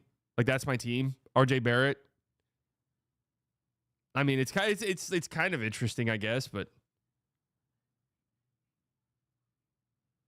yeah, I only didn't put the Bulls in here initially because it's like the Bulls are famous, the Bulls are big. Like, playing for Chicago is probably like a big deal. I could see Giannis like kind of being bought into that, but he goes to, like, what's the trade? 1, 2, he gets there, and what the fuck is the team? Giannis and Vucevic. Giannis and Josh Giddey take on the world. Sounds gross.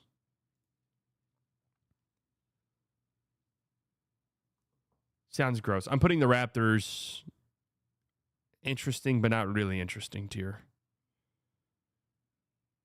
What other teams do I think fit in here? So I think Miami would want to do it. Obviously, Miami's going to be uber aggressive in their pursuits of somebody. Actually, you want to know? I'm going to put Portland in interesting, but not really interesting, because I like what they're doing. I like their young group. Portland being an aggressive team in the offseason would not surprise me in the slightest. And I think there's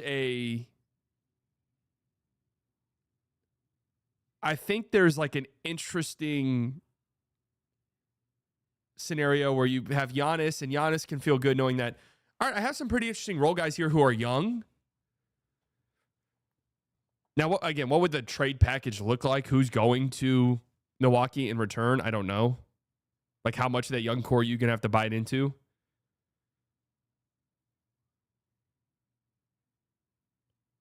If Giannis likes fentanyl, then Portland's his destination. Well, I don't know about that.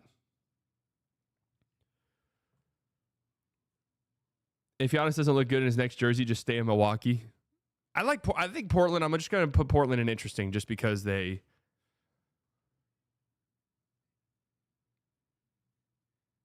think they'll be aggressive. This next one will be desperate, but don't have the pieces. So these will be your teams like your Suns, right? Obviously, the Suns would love to do some shit like this. Like, do the Suns call the Bucks immediately and they're like, hey, KD for Giannis, let's do it? Probably. Probably. But it ain't going to happen, right? Yes, the Mavs are included in this list. Will the Mavs make a call? Probably. Reportedly, they already did. And you know what sucks about this? The idea of trading Luka aside, is there a world where dumbass Nico and dumbass Dumont are a little bit more patient in their lust for trading Luka and wait it out and land Giannis? I absolutely think that. Now, I guess on Milwaukee's side, Giannis is all right, Luka would have been a flight risk. Great, we're bringing in Luka. Luka would be the same position Giannis is in. Like, he's stuck on a mid-ass roster that's old and doesn't have pieces to get better. But at least we have Luka. At least we have Luka. Bucks would have made it public before the deal was done, and the Mavs fans would have stopped it? No, they wouldn't have. You think they were going to march on the American Airlines Center like the Capitol on January 6th? A team like the Clippers would want to do something like this. Do they call, hey, Kawhi for Hart? Yeah, they probably say something. Any other desperate teams that we don't think have the pieces?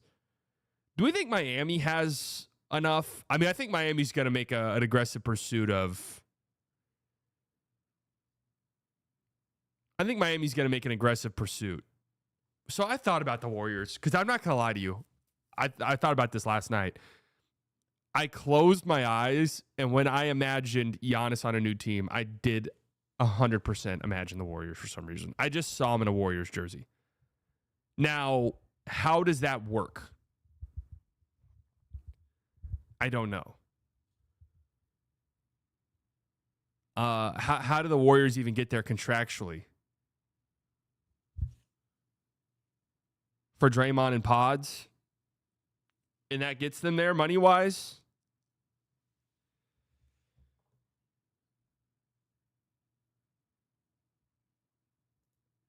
Trade Jimmy? I mean, that was the one I thought about. Is that too cold-blooded for the Warriors? We're going Jimmy. Hey, thanks for the half season, brother.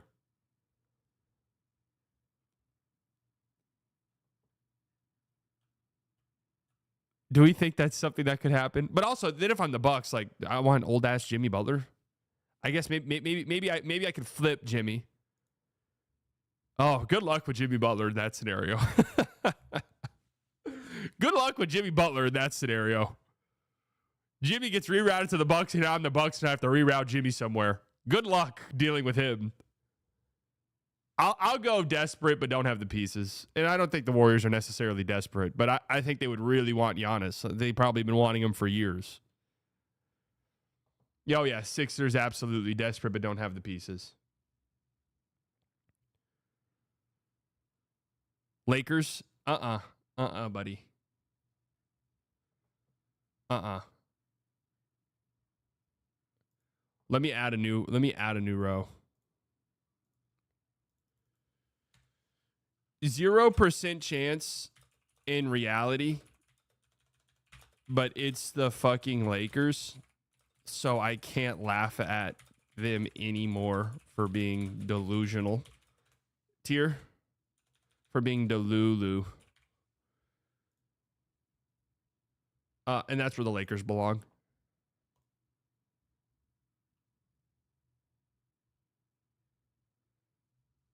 The Lakers belong in this tier.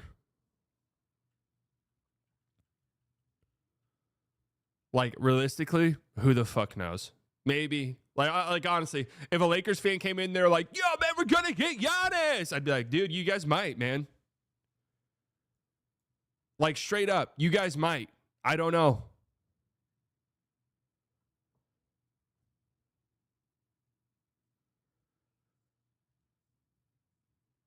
It's possible, I guess.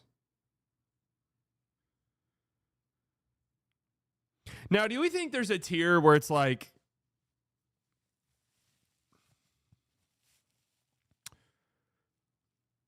I mean, I think every team goes after Giannis, right? Is there a team that doesn't at least make an attempt? Because I was just thinking the Cavs. If the Cavs go on a deep run, do they even entertain like a possibility? You know? No. I think the Celtics would do it. I think the Celtics would try at least. I mean, I don't think they have the pieces. I don't even know where to put the Celtics because it's like they're not desperate. But Drew and KP and then whatever picks we could throw, maybe we'll try. The Celtics pronounce their caps holds. They could either reroute Brown in a small contract or Holiday and KP to another team to get Giannis. They're only missing one pick too. I might put the Celtics in the interesting but not really interesting tier. Because I can kind of see a scenario.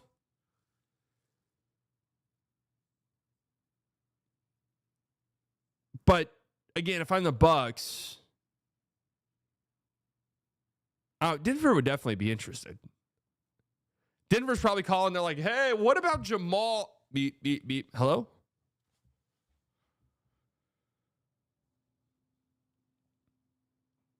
Every team's gonna make a call. Boston and OKC are in the could totally do it, but probably won't tier. Well, I don't know if the Celtics could totally do it.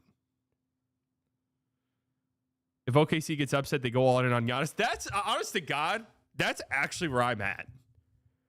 Like, everyone's saying, I don't know if the Thunder don't win a championship this year and maybe flame out and something bad happens, they have the pieces to make it work.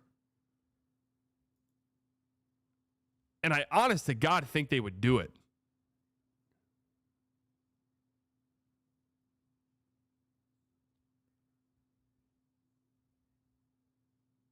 Like, I actually think they would go for it. All right, what about Minnesota? Desperate but don't have the pieces. Is that where we're at with Minnesota? What the fuck could they offer? You're not going to trade Ant. And realistically, you honestly shouldn't. You're not going to trade Ant. Desperate seems harsh, but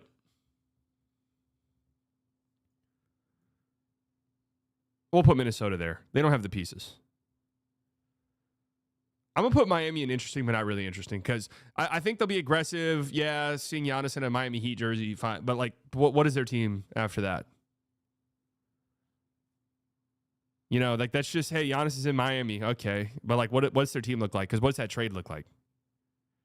You know, Giannis and Bam is interesting.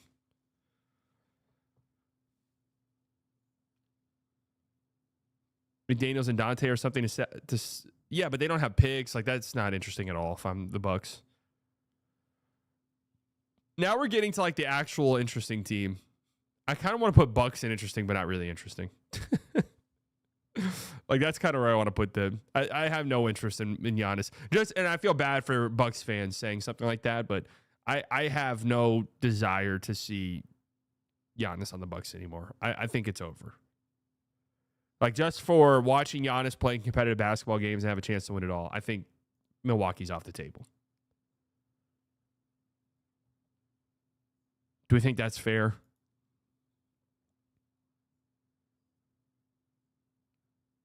Desperate but don't have the pieces is where they belong. That's actually a great call. They don't have the pieces. They don't have the pieces to rebuild their roster.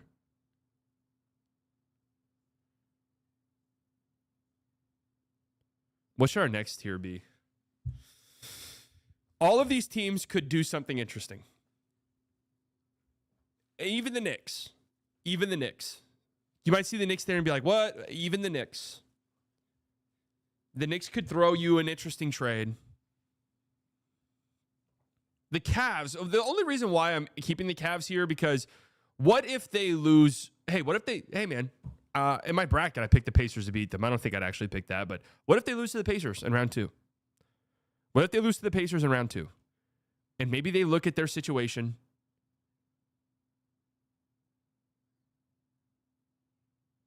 and say, all right, there's something about this group that doesn't work. And we need to mix it up a little bit.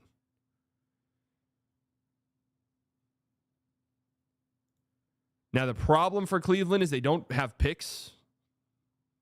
They also don't have, you don't trade. The problem is who do they trade out of their like core 4? That's the problems.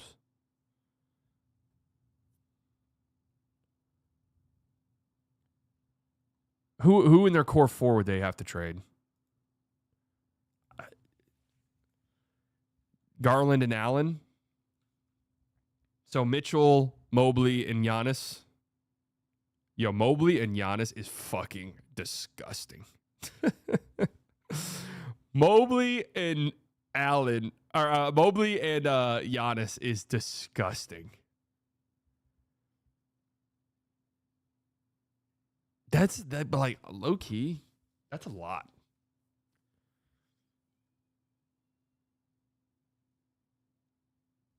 And that's an interesting return for Milwaukee.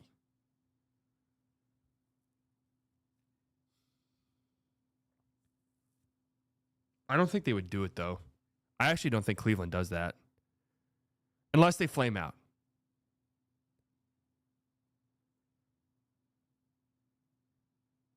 Are we ready to give up on any of these cores? I kind of like these up-and-coming cores. I think if Cleveland loses and loses to the Pacers in round 2, I think they maybe look at their situation. I don't know, though. They have the best record in the East. But that would be, 3 years in a row of disappointing playoff exits? It's interesting to think about, but I don't think it happens. That's where I'm going to put the Cavs. All right, this is where we're at with all these other teams. The Knicks are the only one I look at here, and I'm like, I think there's a world where the Pistons could put together an interesting enough package, picks some young guys, and now I've got Motorcade and Giannis.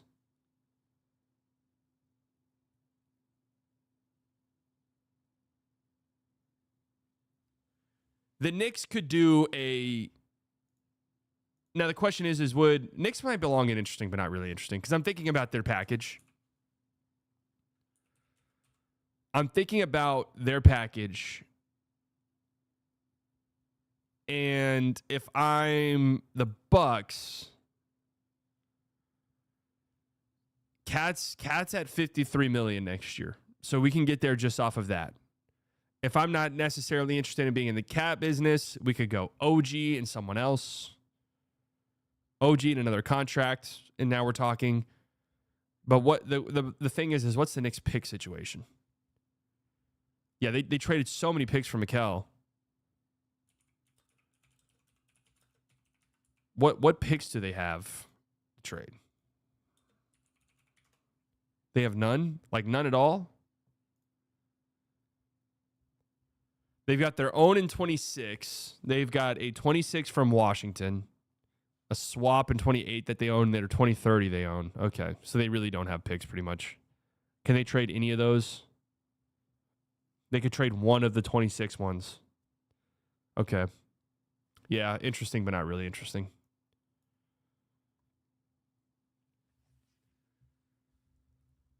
Now we get to the juicy teams. So, you guys know my stance on the Thunder. What I would have been doing for them. What I would have been going after. Now, hey, best record in the league this year. Historically great regular season team. Just steamrolled the Grizzlies in round 1. Who am I to say what they're doing is wrong? Who am I to say? But they would be wrong to not really kick the tires on this, because maybe I'm tripping here. But is there not a scenario, and maybe there's cap implications here that I'm missing, but is there not a scenario where they don't even have to include one of their big 3?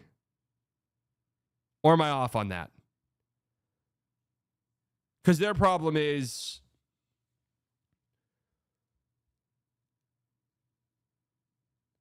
the problem is you're about to have to pay J-Dub and Chet.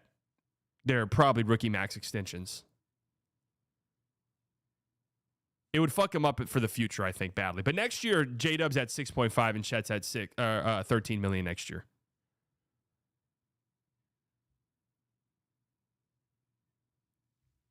So it would be like an all-in next year.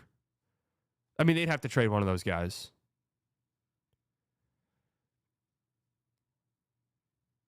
But honestly, so Giannis is at 50 million. I mean, you could get there with Hartenstein, Dort, and Joe. Like, you could get there. Hartenstein, Dort, and Joe gets you to a number financially that works. And then, yeah, 1 million first-round picks. Or, well,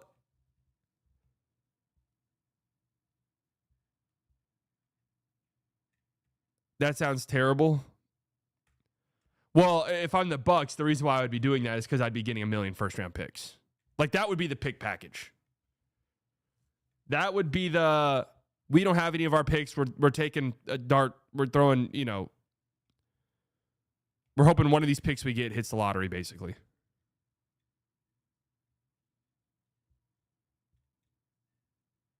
But then I guess if you're the Thunder,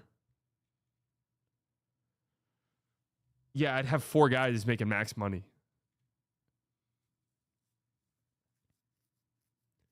Yeah, there's no way 4 max guys happens. So it would be giving up on one of J-Dub and Chet.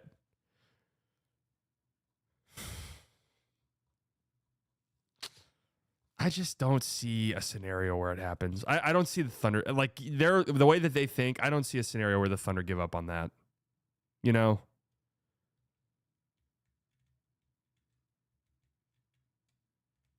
just can't see it.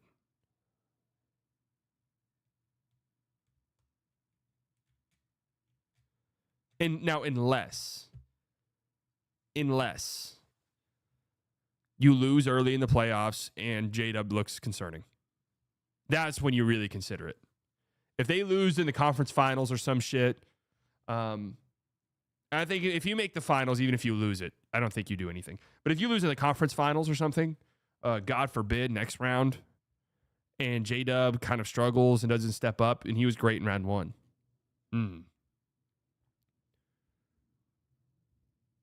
It'll be a 3-team trade where the team receiving Giannis will trade for hella picks and trade them back, plus 2 decently big contracts for Giannis.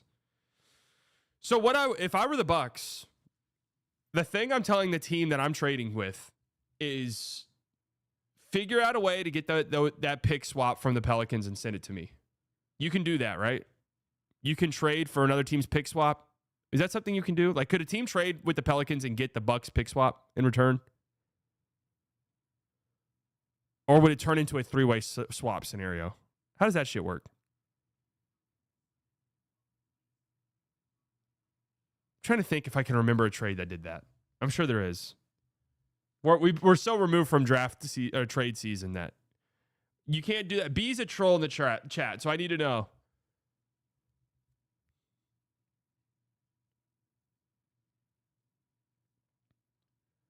Well, if I'm doing this and I'm the Bucks, I would love to get control of my 26 and 27 picks back. Somehow, some way. I would love to.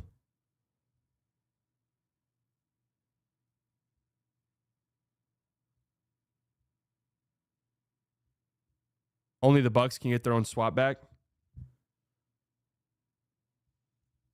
You can trade swap rights. All right.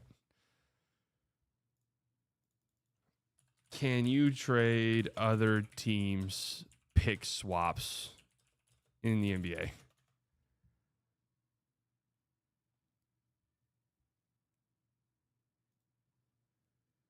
Say Team A trades for the rights to swap first-round picks with Team B in year X draft. Team B then deals their year X first pick to Team C. Do the terms of the pick swap get traded with the pick? You can, as long as you trade the pick together with the swap. Yes, the swapping rights get dealt with the pick.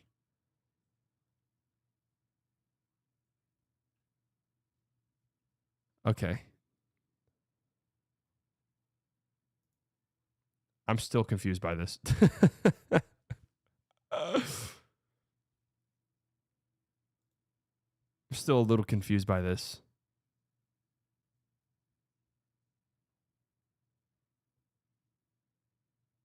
Okay, so here's a scenario. Pelicans trade the Lakers pick swap to another team. Does that mean that the other team gets to swap it with their own pick? No, relationship stays the same. Lakers pick remains Lakers pick, just with different controller.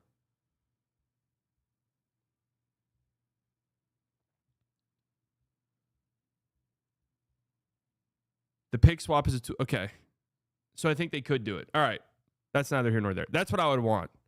And I think the Pelicans would consider that. If you were to tell the Pelicans, hey, I've got this like 20, 30 pick from this team that's interesting.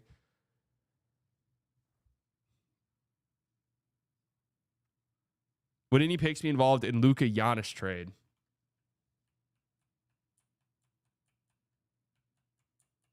I mean, in the one where the world exists now, where Luka's on the Lakers or the Mavs. I'm going to be honest with you, and you're not going to like this answer, but let me explain it. I don't think the Bucks do it. They've already said no, reportedly.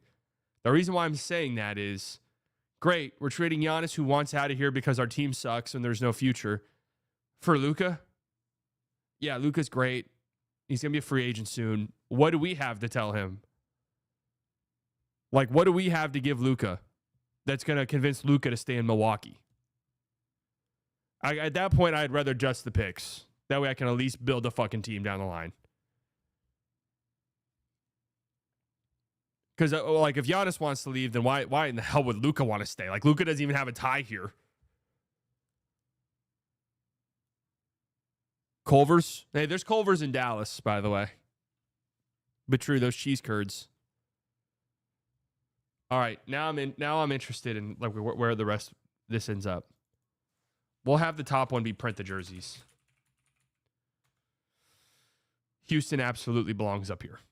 They've got salaries to make it work. They have young, interesting talent that if I'm the Bucks, I can sell to my fan base, and they have picks, and interesting picks too at that.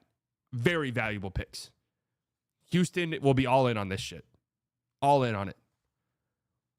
As they should. Right? Spurs. Now, it's interesting, the Spurs contractually. How did the Spurs get there? We're talking about a guy who's making $50 million. But the Spurs, same thing. Vassell's at 27, Keldon's at 17. I mean, I guess they could get there. But none of these players are all that interesting. It'll be a 3-team trade with some of these guys going elsewhere. Remember that. But a ton of picks. Fox, now that would be funny. Make no mistake about it. That would be funny.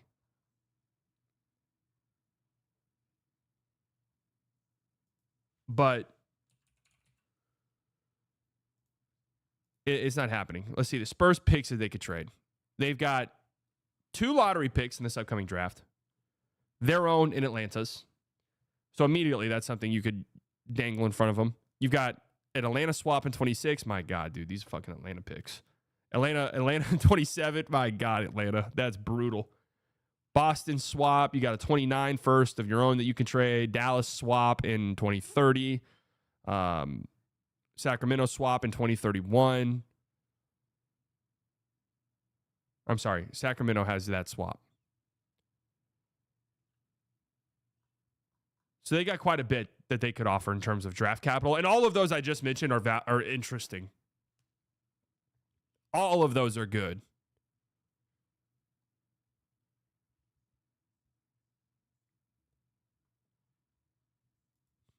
All of those are interesting. So somebody walk me through the Nets. Because that's the one everyone keeps talking about. The Nets, I think, and I could be wrong here, I think part of the thing with Brooklyn is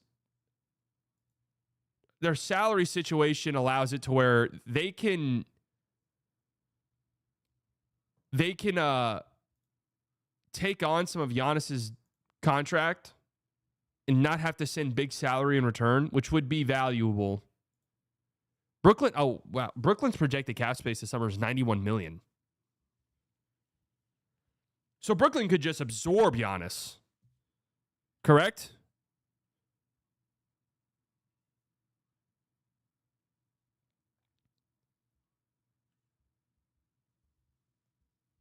The Nets haven't made a lottery pick in like 15 years. Imagine they trade for Giannis and still don't take one.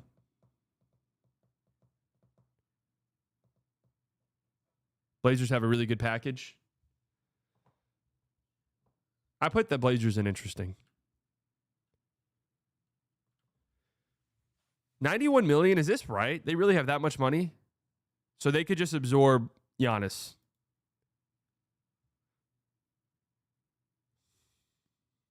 So they could realistically get Giannis and then go out and get someone. Like, they could do the whole thing.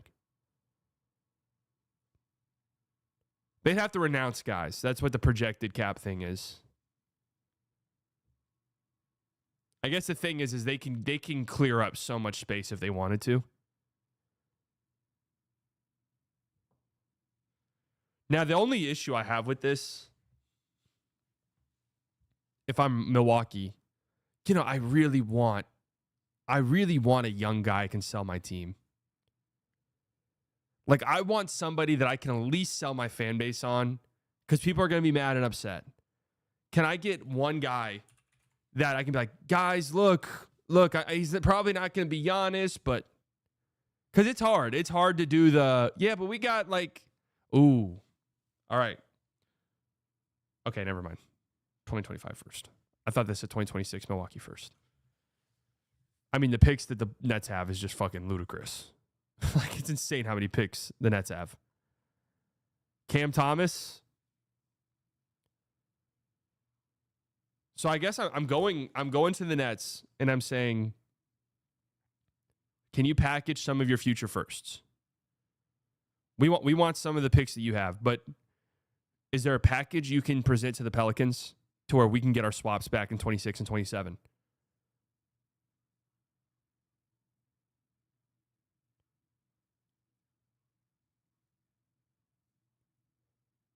Wait, okay, hold on. I'm confused about this shit again. I need a cap expert here. Can a team basically say you're not swapping with us anymore? Is that a thing you can do?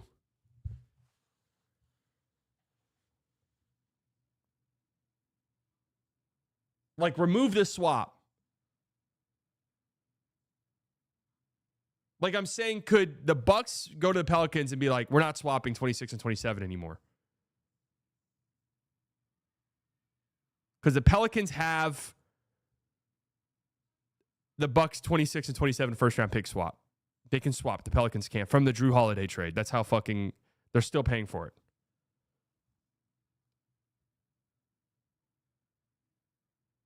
Teams can remove protections from a swap to free their future picks, just like you can unprotect picks.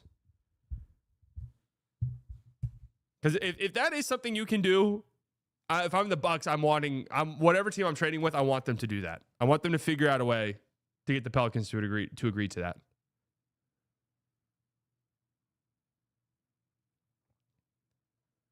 Now, is there a world where the Nets renounce all of this salary and the Bucks say, all right, Giannis and Dame?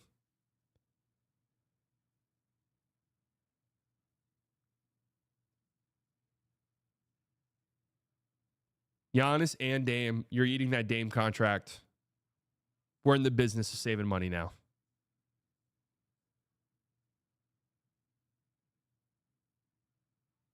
Bill proposed that idea? Hell yeah. Fred Knight, chill out, bro. When the Bucks and Blazers do Diddy, Scoot, Kamara, and picks, does that even work financially?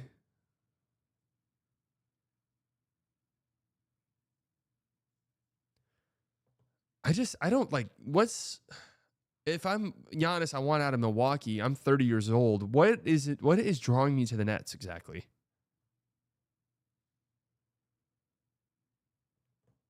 That's where I hit a roadblock with the Brooklyn stuff.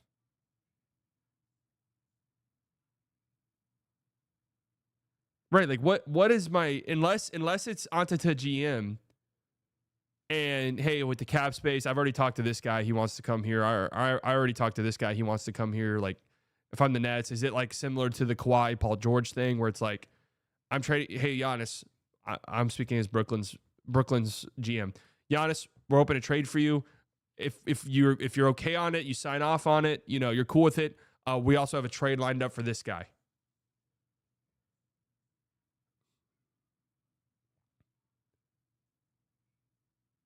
The only thing I've seen is that he loves New York. That's the only thing I've seen. But from a competing standpoint, which I think will matter a lot for Giannis, I just don't really see it. What should we name this tier? Shanghai Sharks possibility? No.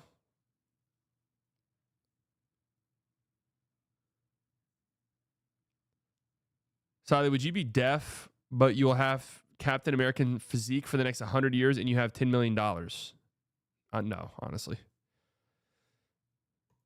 Could have been a three-way trade. Oh. Rockets, Spurs, and Thunder are the only teams that have interesting packages and can offer Giannis a chance at the title. Well, I think the Magic could get to an interesting place.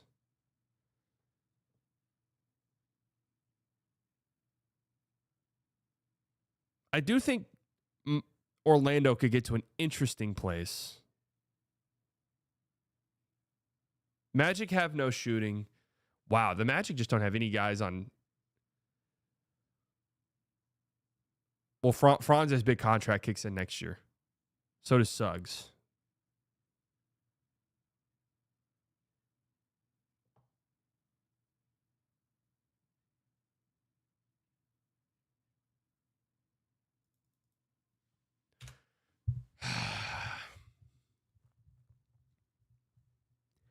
Guys, if OKC flames out this postseason for whatever reason and they don't do this, they're pussies. Like, that's kind of where I'm at with them.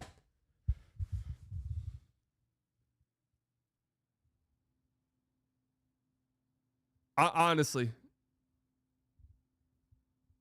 if the Thunder lose early than they expect and J-Dub doesn't do great and they don't do this, I don't give a fuck if Presti doesn't gamble like that. It's all for the taking.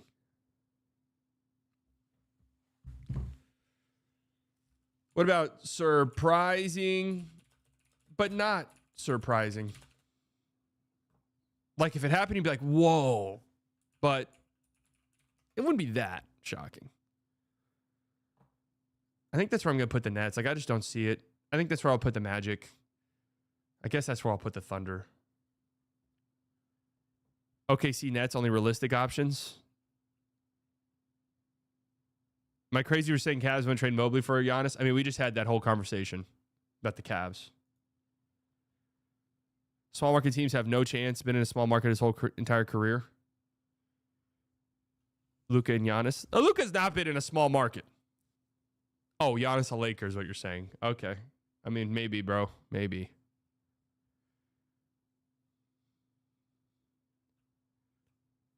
Sadly, I just got here. Can you restart the stream? Yeah, we're only 2 hours in, but I'll restart it for you.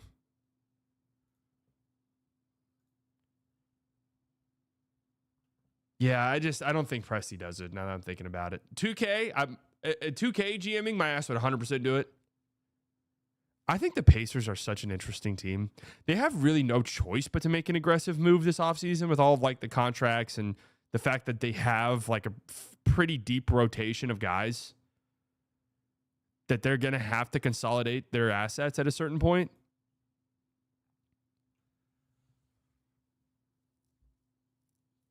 Like they're just straight up having no other choice but to make a trade.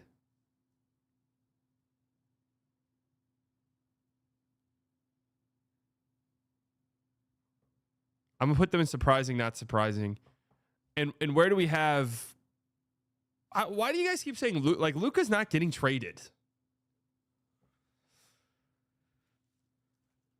It's not happening.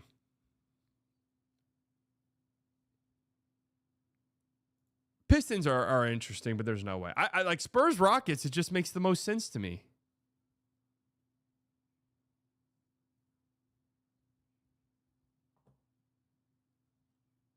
Careful with these Pacers. They've grown a winner. I know. That's what I'm saying. They might be like aggressive in an effort to really put themselves over the top because their team is good. Pistons don't have much to offer the Bucks. What do the Pistons even have in terms of draft capital? Because I'm trying to think. It's not like they've made big trades to like accumulate draft assets.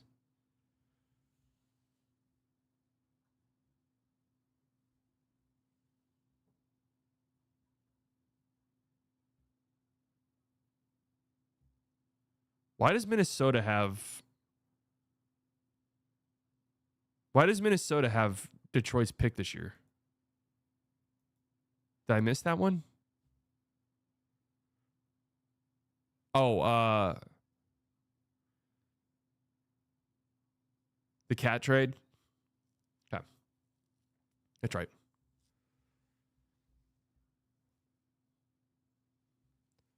That's right. Yeah, the Pistons don't really have a... I mean, they've got their own picks to trade, but they don't have... Am I reading this right? They don't own any other team's first-round pick? That's a little surprising. That they didn't somehow, some way, through their years of being bad, get another team's first-round pick. Huh. Okay. I mean, player-wise... You could throw a Saar in there, like Ron Holland, Ivy. That feels kind of early. That feels a little early for the Pistons, though. Yeah, the Pistons package would kind of suck. Maybe they go into interesting, but not really interesting. Honestly, I don't. That package kind of stinks.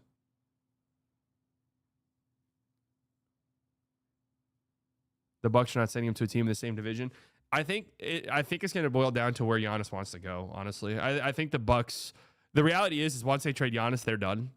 So I think they're going to do right by him. I think that's what ultimately happens. I think they're going to do right. I think Jokic value would get a lot more than Giannis. Oh, fuck yeah. Yes, Jokic would get more than Giannis in a trade. What happens to Dame? There's two scenarios. I'm telling you guys, fucking bookmark this and circle it and think about it. There is a Giannis demands a trade, and look, this is our reality. We're trading Giannis, guys. Everyone send in your offers. Or it's we're so desperate, we've just traded Damian Lillard for Bradley Beal.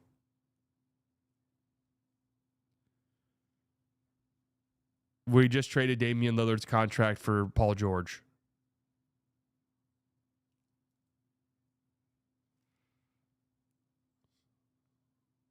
What are some other dog shit contracts that teams might be like so desperate? Actually, Beal's expiring this year, isn't he?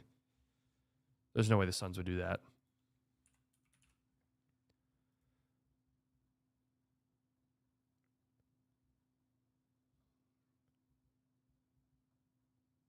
Well, Dame's got a player option, same year Beal does. Does Phoenix do that just to get Beal the fuck away from their team? Oh, man. I mean, Rockets and Spurs make the most sense. Rockets make the most sense. Because Houston can give you a ton of picks on top of, they could throw you enough young talent that you could feel as though you're still somewhat competitive.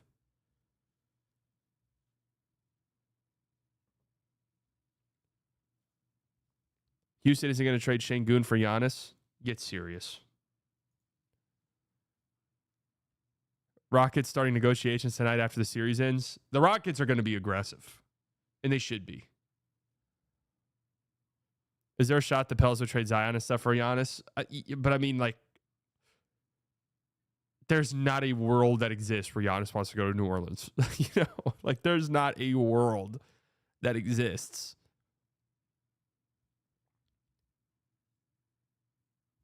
Why would you trade every young player just to become the current Bucks? Well, I don't think the Rockets would have to trade every young player.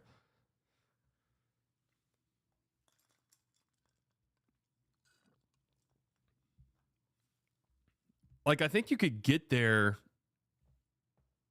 with keeping a lot of your young guys.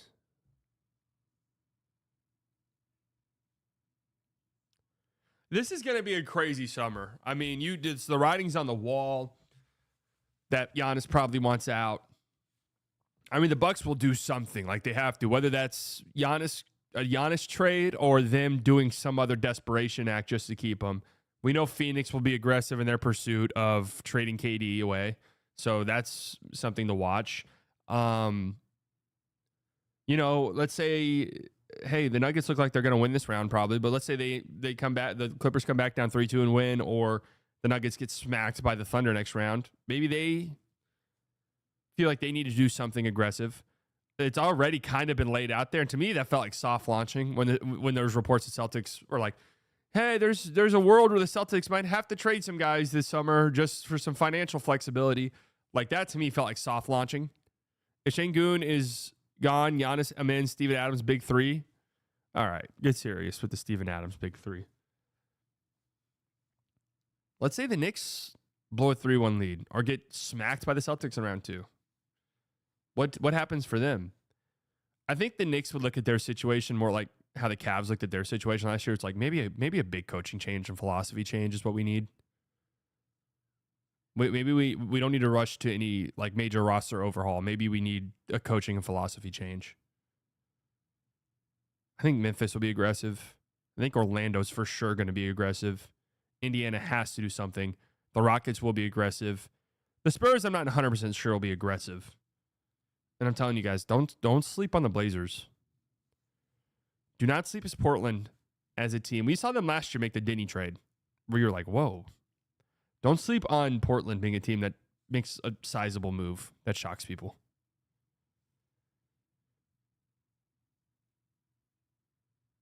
Mavs will try to be aggressive for sure. It's gonna be a hell of a summer. The Giannis stuff is going to be so juicy.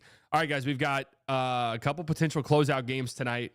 Warriors, Rockets, Lakers, Timberwolves. The goal is to be live for both of them tonight. And when do round 2 games start?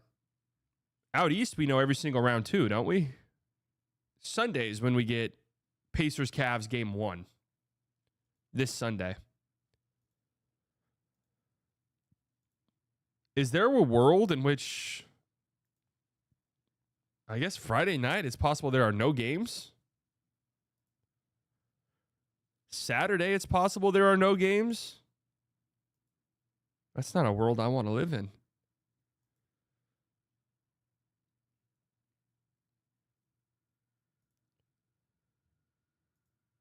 That's not a world I want to live in. How many times a day do you reminisce about your younger days?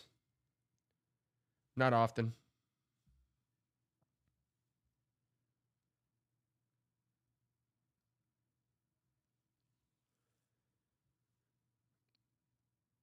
Nostalgia's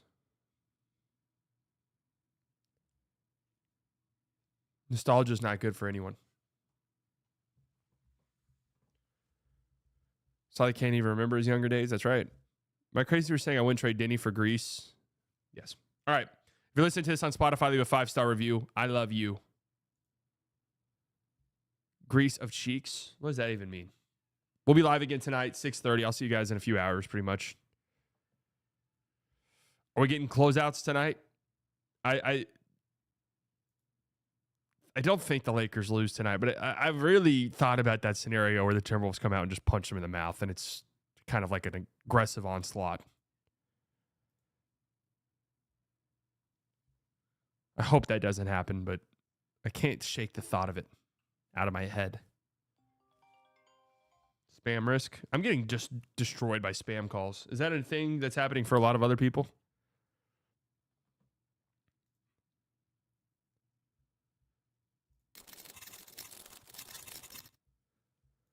All right, folks. Now I think both teams survive another day. I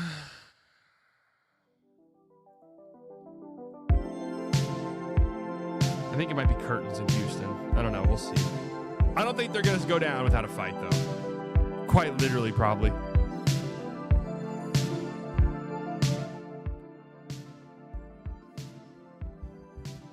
Thank thank you all for coming out. All of the OGs, you guys know I love you very much. Could have spent your Wednesday morning anywhere in the world. You decided to spend it here. New subscribers, I promise you guys will not regret it. Donations, members, you never have to do that, but it helps you out tremendously. Makes me feel so good. You guys enjoy the rest of your day. I'll see you all later tonight. 2 closeout games out west, huh? How about it? You guys enjoy the rest of your day. Talk to you all later. Bye.